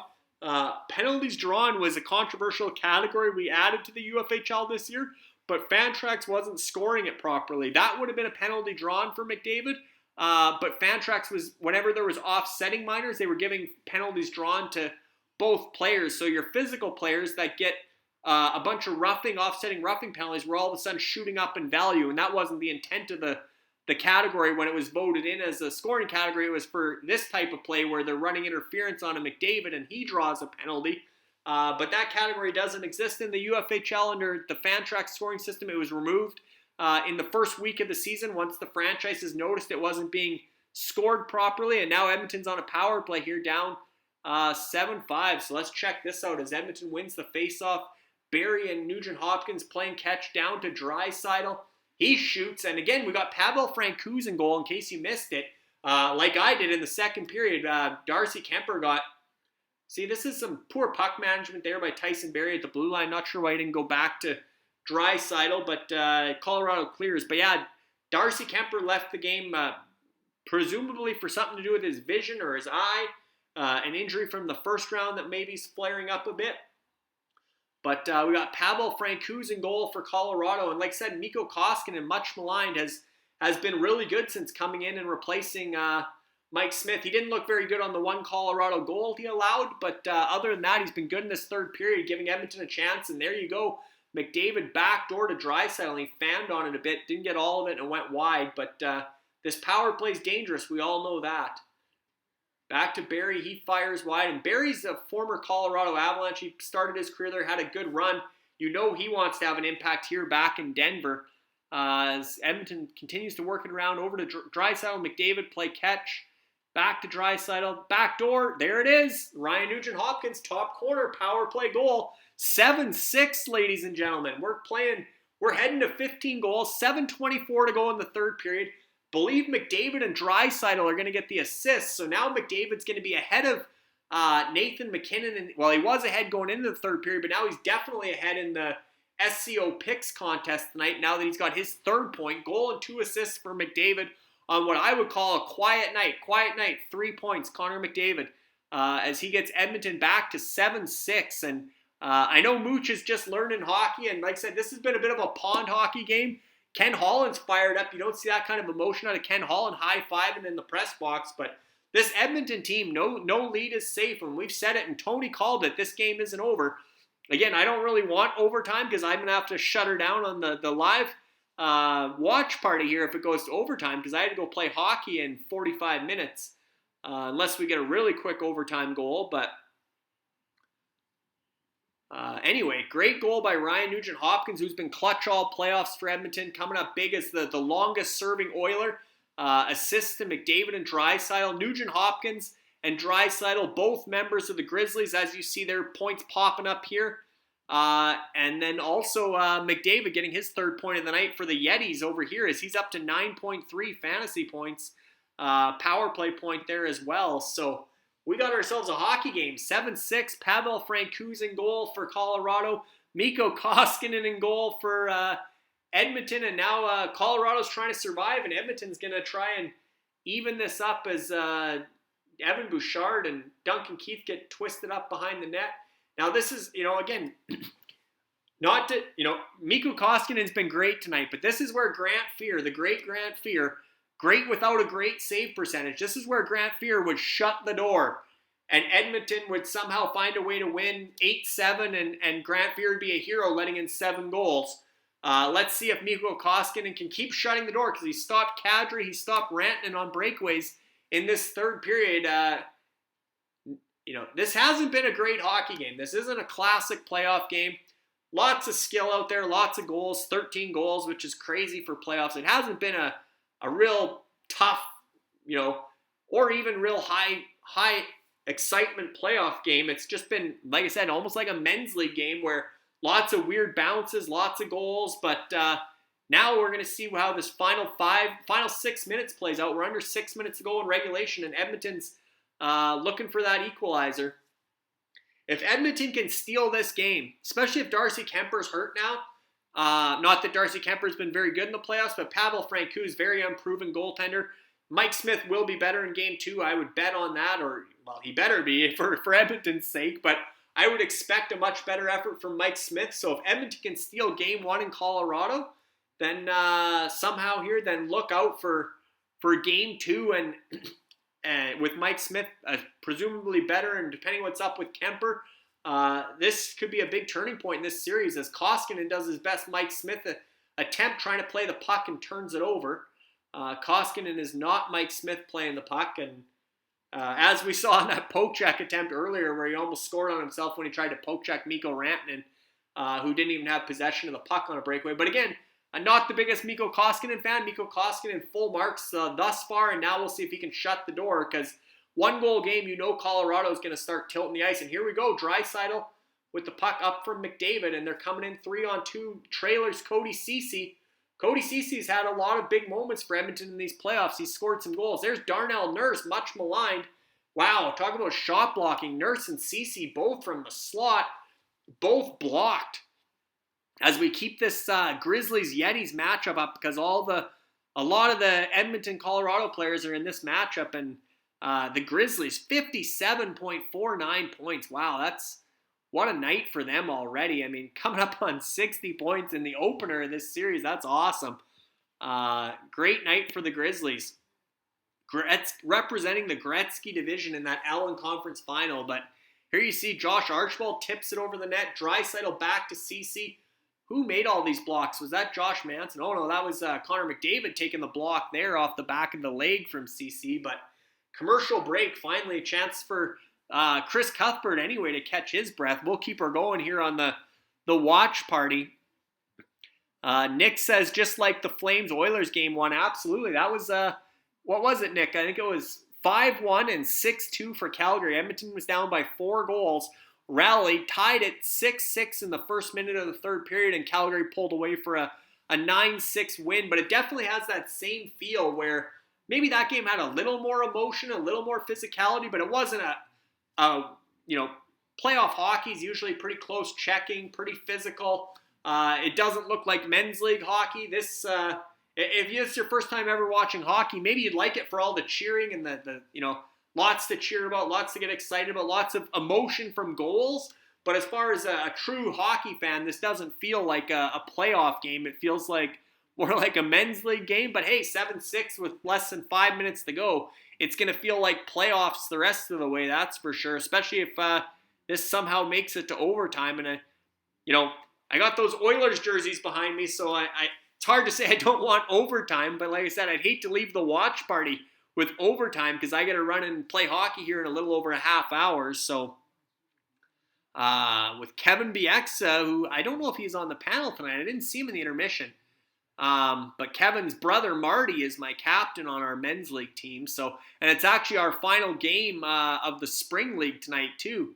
Our last skate, and then we're off until mid-July, I think, or something like that. So otherwise, I'd skip it tonight. But last game probably means the beer cooler will be a little fuller tonight, too, for the throat after calling this game with 7-6, 13 goals. The voice will be hurting a little bit, so it'll be nice to see that beer cooler when we get to the dressing room or after the game anyway. So as anybody who plays rec sports in your mid-30s or later, you know that it's more about the camaraderie and the getting away from the wives and getting out of the house and having some beers and maybe getting a little bit of exercise, but it's not too competitive. It looks a lot like this game, a lot of run and gun and trading chances. And like I said, the Mike Smith save percentage is a pretty average night for me, 6 goals on 25 shots.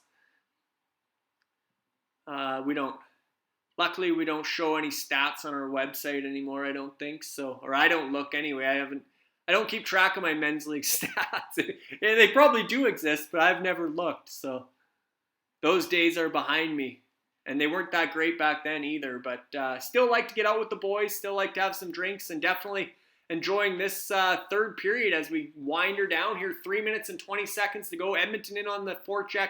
Ryan Nugent-Hopkins, who got them within 7-6, has buzzing on this shift. Darnell Nurse has been better in this third period, knock on wood. Maybe they told him the Klein Cup playoffs watch party was tearing him a new one in the second period. He's been a little bit more effective in the third period. At least he hasn't been a liability. As Colorado rushes up ice, we'll see what Nurse does here as Mcdavid tries to chase down Mckinnon. Landeskog the trailer. And you know what? Mikko Koskinen looks pretty sharp here, but Draisaitl trying to turn it the other way.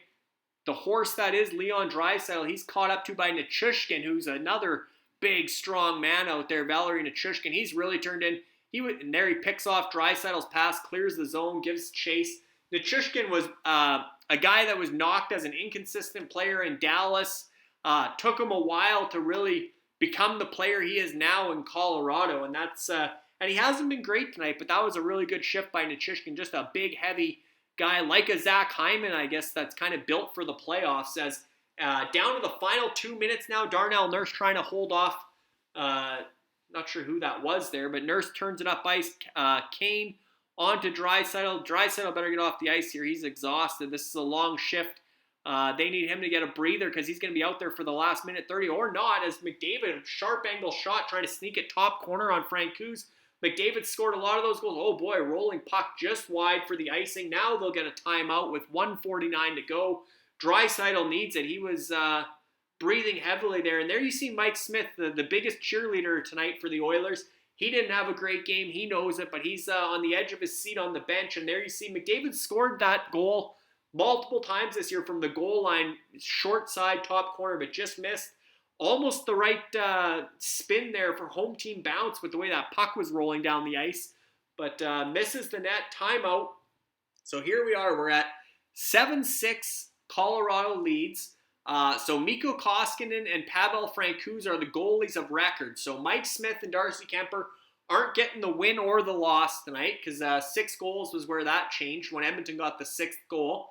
Here we're seeing, I've seen enough of this tonight with the Makar offside, how that wasn't offside. And obviously the announcers are saying, the hockey gods maybe owe Edmonton another one yet here. Let's get this game to overtime because Colorado got gifted 2 goals. I mean, again, Mike Smith's got to make the saves too, but terrible offside call there. And the fact that Challenge didn't overturn it and Kadri scored on the power play went from 2-2 to 4-2 for Colorado. Now we're at 7-6, 13 goals.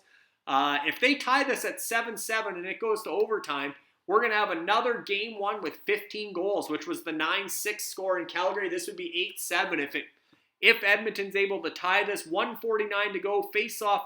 McKinnon against Draisaitl in Colorado's zone after that icing. Shots are 46-34 in favor of Colorado. Mikko Koskinen has only allowed 1 goal since coming in. He stopped, 20 shots he's stopped. So he's been good, including breakaways on Rantanen and Kadri in this 3rd period. And Edmonton's on the puck. McDavid keeps it in over to Evander Kane. Quick shot. Edmonton's got all the big boys out there, as you'd expect, with the goalie pulled. McDavid trying to keep it in against Taves. Devin Taves, what a player he is. I mean, so underrated. Not an overpowering defenseman, not an explosive defenseman like Makar, not physical, just smooth. And so is Sam Girard, who Colorado's really missing in this series. He was great in the first 2 rounds before he got hurt. Very similar type player that just so smooth. Smaller guy. Barry better hurry. It's going to be no icing. Yep, they called that icing as Barry let up. Colorado won't like that. I think the refs maybe got a talking to as well after that Makar situation, that they maybe owe Edmonton every whistle they can give them down the stretch here. But we're going to get another face-off as Landeskog tried to beat that out, and Barry certainly paced himself to make sure it was icing. He probably could have got to that puck, which is what Landeskog is saying, that, hey, he's not even skating for it. But anyway, another face-off, 1:01 to go. Doesn't look like we're going to get another timeout here. So it's 7-6 with 1:01 left. Everyone's still out there. All the big guns, McDavid, Draisaitl, Kane, Nugent Hopkins, Yamamoto's out there, and Barry. So it looks like Yamamoto replaced Hyman. That was the only change. McDavid trying to spin off, feeds Draisaitl in the high slot over to Barry. Back to Draisaitl. Defensive zone coverage in this game is just non-existent. How all these passes are going right through the slot. And there McDavid tries to go through again to... You don't want to try that too many times across the middle because eventually it's going to get picked off and end up in the empty net. But at both ends of the ice, the middle of the ice hasn't been a safe zone in the defense. In the D zone, they've been able to feather that across at will all night long, like I said, men's league. Oh, here we go. Now we got an empty net chance for Landeskog, and he nails it. Barry with the turnover. Landeskog with the empty netter. No overtime. I don't know. There's still... Nope, 21.4 seconds left. 8-6. We're not getting overtime tonight. Oilers didn't get a real great chance there on Francouz. And that's saying when you get that much possession, win 2 face-offs in the O zone with the goaltender out, you got to get the puck to the net when you got a backup goaltender like that in there. And they got a couple chances there. He made a couple nice saves, one off Draisaitl and one off Kane. So credit to Pavel Francouz. Maybe he's the Grant Fuhr here where he makes some big saves when he really needed to, and then bad play there as Landeskog picks it off and ices it into the empty net for the Grizzlies. And the Grizzlies now over 60 points tonight as Gabe Landeskog is a Grizzly and he gets the empty netter. That'll be unassisted, so I'm pretty sure Connor McDavid's going to win the SCO picks contest tonight by the looks of it. He was ahead going into the 3rd period, and he's got the only point of the 3rd period with his 2nd assist, 3rd point of the game. Edmonton had no business winning this game, much like Game 1 in Calgary, where they fell behind 3-0, and then they were down, 5-1, 6-2, and they somehow made it 6-6. They didn't deserve to win that game, and they didn't deserve to win Game 1 in Colorado, but a similar feel as Colorado hangs on, you can say, for an 8-6 win. What a roller coaster ride that was tonight on the Klein Cup Playoffs watch party. Who's getting our GWG here? That's going to go to Andrew Cogliano, the only goal that Mikko Koskinen let in on that 2-on-1 from O'Connor to Cogliano. So Rock Republic will be bagging the game-winning goal as a bonus point. So they're over 30 points tonight. They're the runner-up tonight. As mentioned, Smith for the Yetis and Kemper for West Coast Express. Neither of them are going to get the win or the loss bonus. So Pavel Francouz is your winning goaltender. And Mikko Koskinen is going to take the L tonight, even though Mike Smith let in 6 goals and Koskinen only allowed 1. But anyway, guys, that was a fun night at the Klein Cup Playoffs watch party, and we can definitely keep it going for a little bit longer. But like I said, the voice took a bit of a hit tonight. It felt like, anyway, anytime you get 14 goals in a game, we didn't do a Battle of Alberta watch party. Just the way the scheduling was working out with all the American Football Legends League games that were coming down to the wire with their playoff push and pre-scheduled. Every time I went to do a Battle of Alberta, there was already a Legends League game going. So it was nice to be able to get out and do another watch party for the series opener in the Western Conference Final. Colorado defeats Edmonton 8-6. Again, back to the future 80s style hockey tonight, and really was. I mean, reminded me of the 80s with just how loosey-goosey the game was. It didn't have much emotion. I can't even think of one big hit all night. I don't know, maybe I missed a hit, but I can't think of one solid body check where I was like, oh wow, we're this is playoff hockey. It felt like men's league run and gun, last shot wins hockey. That's what it felt like. But somebody texted me right now. It says deja vu. This means Edmonton's going to win 4 straight like they did against Calgary, but certainly felt like game 1 against Calgary. And now, like I said, all eyes on Mike Smith. 6 goals on 25 shots. Not a good performance. Can he bounce back and help Edmonton get a split out of Colorado? Because you could imagine going back to Edmonton, first time in the conference finals since 2006, Game 3 on a Saturday night in Edmonton. There's nothing else to do in Alberta, let alone Edmonton on a Saturday night in early June. I mean, maybe there's some other things to do, but everybody that is in Edmonton is going to be watching that game. That the Moss Pit, trying to think, Ice District, downtown Edmonton outside the rink.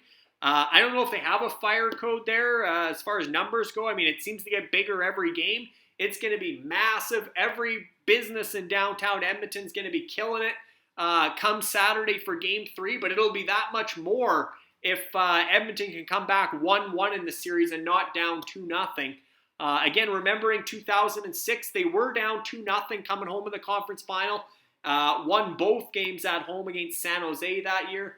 I was at both Games 3 and Game 4 in that series, and I was at all 3 Games 3, 4, and 6 against Carolina in the final as well. And I don't have any children, but if I did, I would have spent at least one child's college tuition money during that playoff run in 06, and no regrets. I don't have any regrets over, as a single guy back in 06 in my early 20s, no regrets over I think, into the final we were paying about, and luckily inflation hasn't really hit hockey ticket prices. Back in 06, I remember paying scalped tickets. Sometimes I had media passes, but at that time I was still on the bandwagon, big-time fan. Now I'm the unbiased media guy. I don't really cheer or root one way or the other. I mean, I grew up an Oiler fan, but if they win, great. If they lose, I'm not going to be that sour, other than obviously Cale Makar's goal should have never been a goal. That's just an honest hockey opinion. I don't think that's a homer at all. And I know Rob Conte said no homer, that was no goal. So that made me feel a little bit better that it wasn't the Oiler goggles that thought that was offside. It clearly was. But again, yeah, no regrets about 06. That was some of the best times of my life, going to Cook County Saloon in Edmonton after every game. And we had a lot of good times on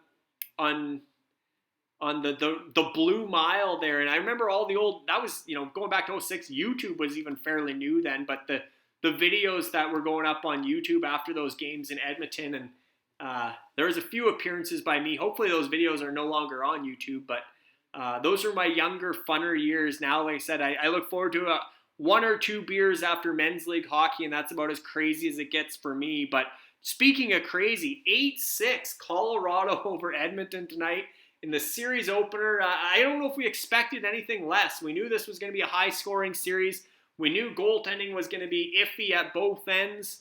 I don't think that, I'd be surprised if the over-under is 5.5, or, well, let's say it should be 6.5. If it's 6.5 for the rest of this series, I'm taking the over every time. I think we'll see 7 goals a game every night. I don't think we're going to see too many 14-goal games like this, but at 6.5, I'm taking that over the rest of this series. Just too much firepower, especially the way the top lines, McDavid, Draisaitl, and whether it's Kane or Hyman, going head-to-head with McKinnon, Rantanen, and whether it's Landeskog or Nichushkin. I mean, however you want to stack those, and you got Makar and Taves out there with that top line, I mean, that's pretty unstoppable from Colorado's side. Edmonton needs a better performance from Mike Smith. Much better performance needed from Darnell Nurse, or get Darnell Nurse out of the lineup and let Philip Broberg have his chance to make his playoff debut for the Oilers, because Nurse has been a liability again tonight. There you see it. I mean, I'm looking at the post-game show. What do you see? A whole bunch of Colorado Avalanche players huddled, celebrating. Guess which Oilers skating by? Darnell Nurse. Like, just a terrible performance by Darnell Nurse, but what is a... Oh, man, that's funny. Oh, we got... Tony says you're a Homer Oiler. Come on. He says I'm not. Did you crash any Music Star tables? Yeah, that was around that time. That was when was that? That would have been, that was 09. Actually, I just saw a Facebook memory pop up of that. That was 09. I was already living in Kelowna, and we went to Vegas for a CHE, Canadian Hockey Enterprises tournament in Vegas, and had a little bit too much fun at a VIP section where the Pussycat Dolls were celebrating, I think, a 21st birthday party. I was about 23 or 24 at the time, and that was didn't know who they were. Never heard of the Pussycat Dolls until after I was confronted. But that was a fun tournament, and managed to, I have a medal from that. We won that tournament. We beat Tony Granato in the final. He was playing on a Colorado/Montreal team, ironically, or Quebec. I think some of the guys were probably from the Quebec Nordiques back in the day, and then some of them were from Colorado, but Granato was sort of their most talented player. We had guys like Mishko Anison. Anybody that knows Mishko, he actually played for the Horse Lake Thunder with Theo Fleury the year before. Funny story, the year before they played in the Allen Cup in Lloydminster when I was still in Lloyd. Mishko and Theo Fleury were teammates there, and then the next year Mishko was here on my men's league team in Kelowna. We had guys like Neil Eisenhut, who played for the Rangers in Vancouver, and quite a few talented guys. Those were the older guys. We had a lot of young guys that were in their early 30s at that time that were fresh off playing pro too. So it was a fun tournament, fun team to play on. Back, they're called Sparta in Kelowna, and they played in the over 35 league at that time. Greg Eftashevsky, he owns Chevy Sports here in Kelowna. He was on that team as well. He played with the Islanders in the late 80s, early 90s. Heck of a hockey player. He played in Germany for 15 years after the NHL and lit it up over there. Smaller forward, but he's an awesome hockey player, and he still is today. He's in great shape in his 50s now. But anyway, that Sparta team, more and more of us young guys started joining, and they don't have any senior men's hockey in the Okanagan or in Kelowna at that time anyway. So more and more of these young guys from junior and college were coming back and playing, sparring with this old man team, Sparta, because they were the best team in town. And I played goal for them for 3 years when I first moved here. And anyway, and eventually now Sparta is the young guys, and they actually started a senior men's hockey team, and they've played in the Koi Cup, I think it's called, the senior double A. The guys that go to they play in a double A provincials, but they actually end up going to the Allen Cup, the winner does, out of BC, or they go to the Doyle Cup, I think it's called, which is the winner of Alberta and BC to go to the Allen Cup now, which is senior men's AAA, obviously. But yeah, it's funny how Sparta evolved from us old guys, and now it's the senior AA team here in town. I don't know if they're still going now that COVID, but they played a few years as senior AA and had some good runs against the Fort St. John Flyers. If you follow the Allen Cup, you'll recognize that team. And Powell River Kings was another BC team that was really good in senior AA, AAA. But anyway, got me going there with the music star crashing the tables, the Pussycat Dolls in Vegas. But yeah, no regrets. That's funny. But yeah, that was, that tattoo, the no regrets gif. That's great. But yeah, a lot of fun in 06, a lot of fun here in 2022 in the present. I mean, especially without no COVID now, knock on wood, full buildings. I mean, you saw there was lots of Oiler fans in Denver, but it was rocking. The Avs, like I said, Denver's a great hockey town, and Edmonton's going to be electric come Game 3 on Saturday night. Can't wait to see that, but I should probably wrap up the UFHL side here. Let's see. I don't think they've added the GWG for Andrew Cogliano yet. Let's see here. Oh, sorry. Cogliano's with West Coast Express, not Rock Republic. I'm going to have to track this a little better because 2/3 of that line is with Rock Republic, Logan O'Connor and Darren Helm. But Andrew Cogliano is there with West Coast Express. So big game-winning goal for West Coast Express thanks to Andrew Cogliano. You see the GWG there. And look at that matchup. Off to a great start in the Legends Conference Final. 30.71 to 28.27. Rock Republic winds up the runner-up tonight. Again, Cale Makar, a 4-point performance. 2 of his points shouldn't have happened. 3-point performance. They took away one of his assists, so that's why Rock Republic came down a little bit. Goal and 2 assists. Should have never had that goal.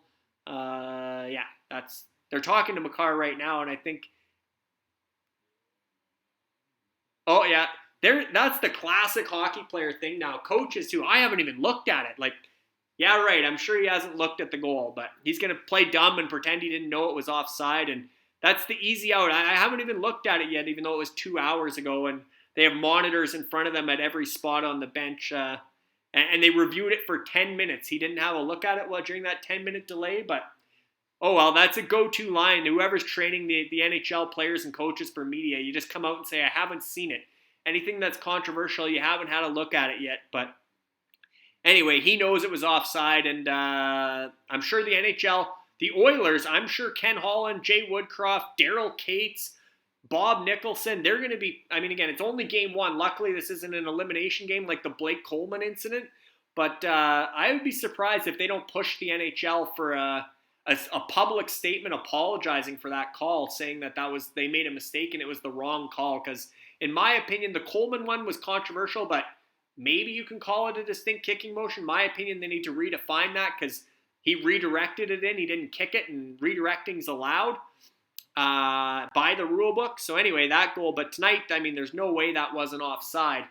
And we're going to see here. I'm sure Jay Woodcroft's going to address it, or Nate McKinnon's out talking now. But McKinnon and Mcdavid both had good games, which, by the way, before we let you go, that's the big news of the night. And there you've seen McKinnon. Let's go back to McKinnon first before we know Connor McDavid won the SCO picks tonight, but there you see McKinnon, 1 goal, 1 assist, +1, 4 shots on goal, 2 hits, and a takeaway. So talk about filling up the stat sheet, McKinnon. Great debut for this series for him, 6.82 fantasy points. But Connor McDavid on a quote-unquote quiet night, didn't have too many end-to-end rushes or any wow moments from McDavid, but he still comes out with 3 points, goal, 2 assists. But there you go. You get 3 points. You end up -1. So that's not great. Although 8 goals, -1, it's probably not that bad. I mean, tons of goals tonight. 2 shots, 1 power play point, 5 hits, which was something he did a lot of in the first 2 rounds, and 1 giveaway for 9.13 fantasy points. So if you were one of the 3 people that wagered on McDavid tonight, congratulations. You are the winner in SCO picks contest, 9.13 versus 6.82. So just over, basically that assist in the third period was the difference for McDavid. And when I say -2, he was obviously out there for the empty net goal, which counts as a minus. So that's anytime you get a minus on an empty net goal, that's a tough one to take in fantasy hockey. SCO picks though, McKinnon was a slight favorite, 400 to 350. There was 3 wagers on McKinnon and 2 wagers on McDavid. So we got 2 happy UFHL fans that wagered on McDavid in today's SCO picks contest, as he comes out on top as the slight underdog thanks to putting up 9 fantasy points. And we never did make it back to the rosters for the Legends Conference, but I think we covered them pretty good in the live scoring. And we'll try and do maybe a Tampa Rangers watch party at some point yet this round. And when we do, this series will be big because you got Kucherov for Rock Republic against Panarin for West Coast Express. You got, I guess we already talked about Cale Makar, but you got Makar. On defense, you got Victor Hedman is with West Coast Express. You got guys like Jacob Trouba, Keandre Miller over on the other side with Rock Republic. Let's quickly give her a quick look at these rosters here before we wrap up for the night. So there you see West Coast Express. Obviously, McKinnon, Ranton, Nichushkin. Game-winning goal from Andrew Cogliano. Great start for their Avs up front anyway. They got Andrej Palat and Corey Perry going when Tampa's up tomorrow, as well as Panarin, Kopp, and Capo Caco from the Rangers. Among their forwards, they got Tyson Barrie and Devon Taves from tonight's matchup. Devon Taves had a couple assists for Colorado and did a really good job of taking away space from McDavid. He played McDavid really well, had that one nice one-on-one play. So they have those two in this series. They also have Victor Hedman and UFFS digital athlete Braden Schneider of the North Stars on lease to West Coast Express. They drafted him in the UFHL playoff draft, and he's going strong with the Rangers. He's playing with Justin Braun on a shutdown pair, and they've been, they don't get a ton of minutes for the Rangers. They're not their top pair, but for Braden Schneider as a rookie pro, he was in the WHL with the Brandon Wheat Kings last year, played the first 20 or so games in the AHL. Everybody thought a guy like Nils Lundqvist or Zach Jones, who were playing pro last year, were going to get that last spot on the Rangers defense, and Lundqvist had it for 25 games. They sent him down, brought Braden Schneider up, and he's been a beast for the Rangers all year. We talk about Ryan Lindgren in a shutdown role. Braden Schneider, he's got a little bit more of a two-way game. He can chip in offensively, but he's mainly a shutdown guy like Ryan Lindgren, but he's been great for the Rangers, exceeding all expectations. We're thrilled to have Braden Schneider as a UFFS digital athlete. And we wish him and the Rangers all the best. And then obviously they have Darcy Kemper as their goaltender. And then their opponent, Rock Republic, who we saw again tonight in action. And they're going to be a big focus when the scene shifts to tomorrow night with Tampa against the Rangers. Rock Republic had a great night tonight considering they had a manpower disadvantage. Tomorrow night they're going to have some more guys going, especially Tampa, but also some Rangers. But you look what they have. They had Newhook, Helm, Burakovsky, O'Connor. While we saw Newhook, Burakovsky, and O'Connor all had assists, Derek Ryan had a goal in the third period for Edmonton. Tomorrow night, they're going to have Kucherov, Cirelli, Killorn, Paul. They won't have Braden Point. He's still hurt as far as I know, unless he's a surprise in the opener for the Eastern Conference Final. I don't expect to see Braden Point.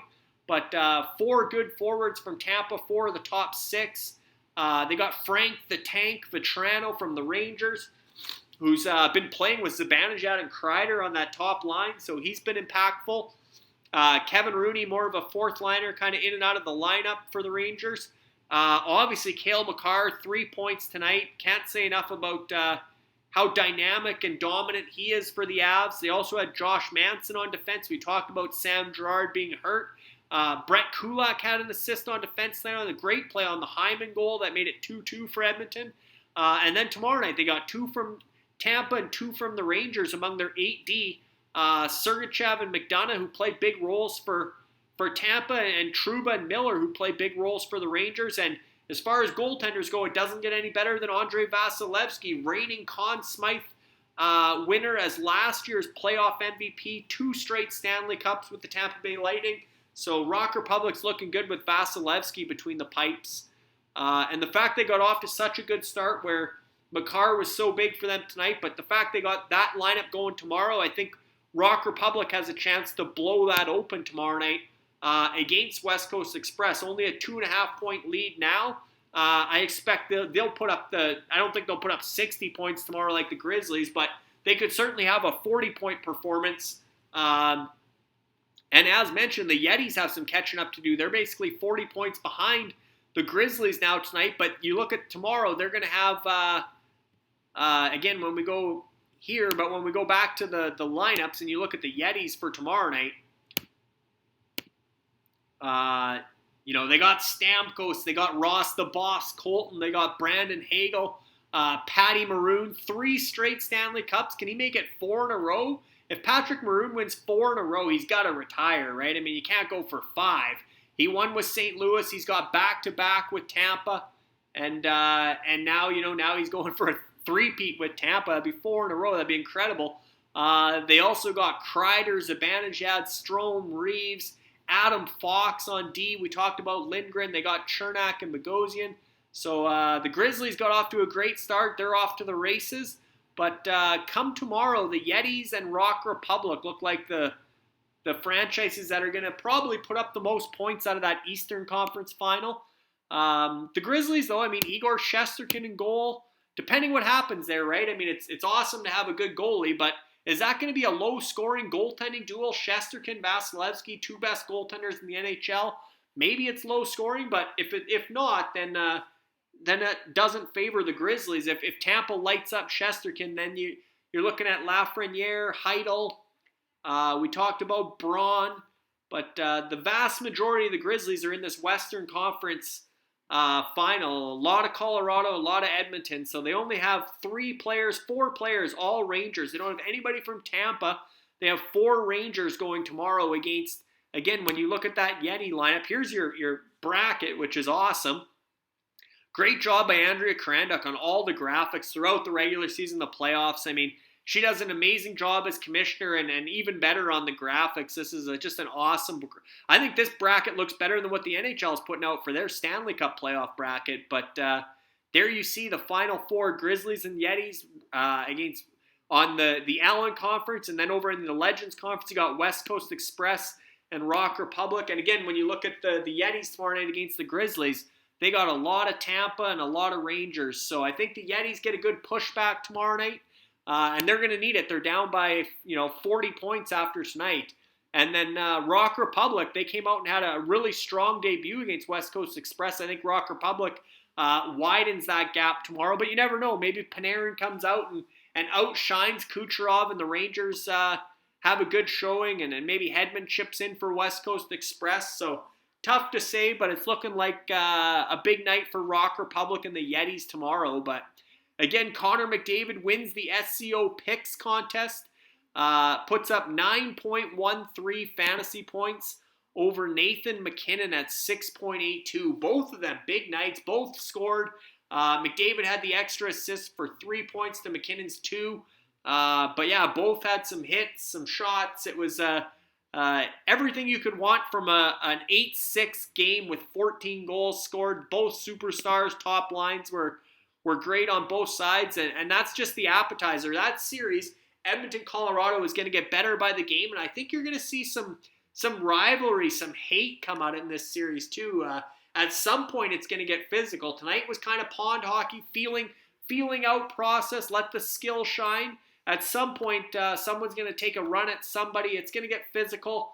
It's going to get a bit nasty, and it's going to look a lot more like playoff hockey. But that is a wrap for tonight's UFHL watch party. So definitely happy to have everybody here. I see, before we go, Tony's predicting Grizzlies and West Coast Express in the finals. So the boss has weighed in. He sees Grizzlies, West Coast Express.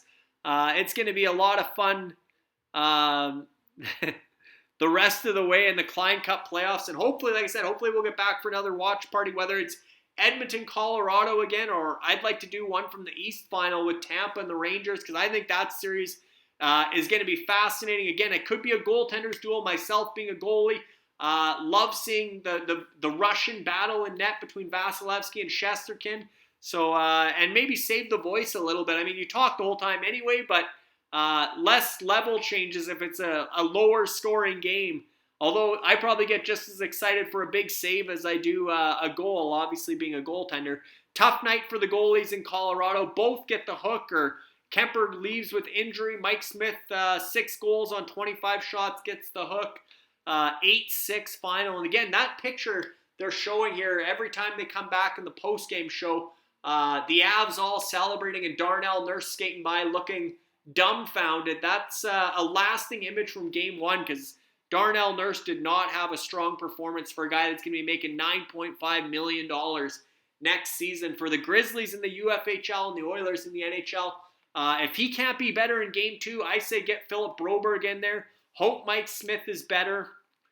Maybe go 11-7, although I think the four lines are playing pretty well, all four of them. So I don't think you necessarily want to go with 7D, but they have some decisions to make on managing Darnell Nurse's minutes, and he can't be logging that much ice time if he's a liability.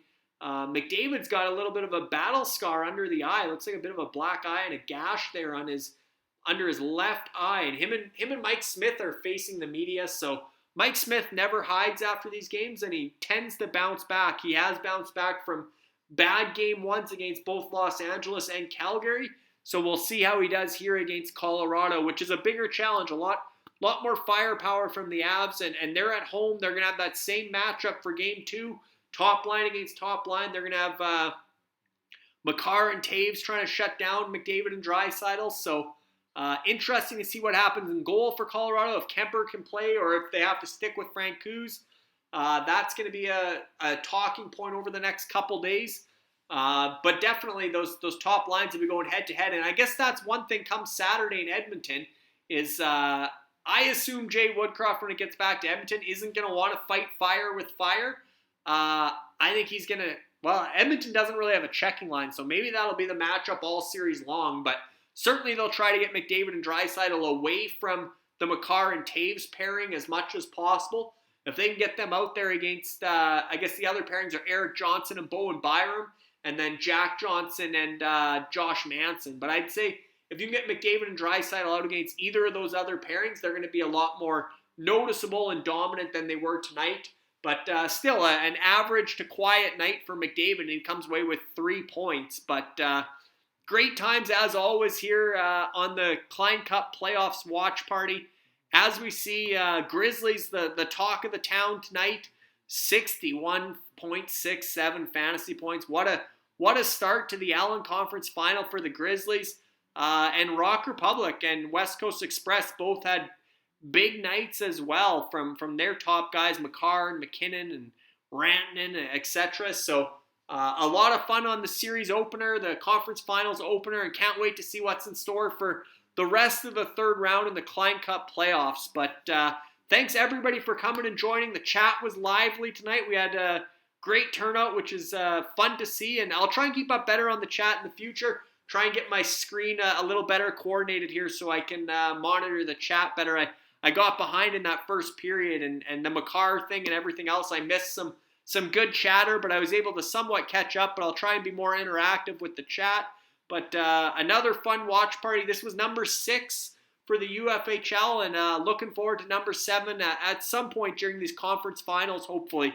So signing off for tonight, I'm Larry Fisher, the UFHL Insider, and thanks for everybody for tuning in, and looking forward to the rest of the third round, the conference finals in the Klein Cup playoffs. Have a great night.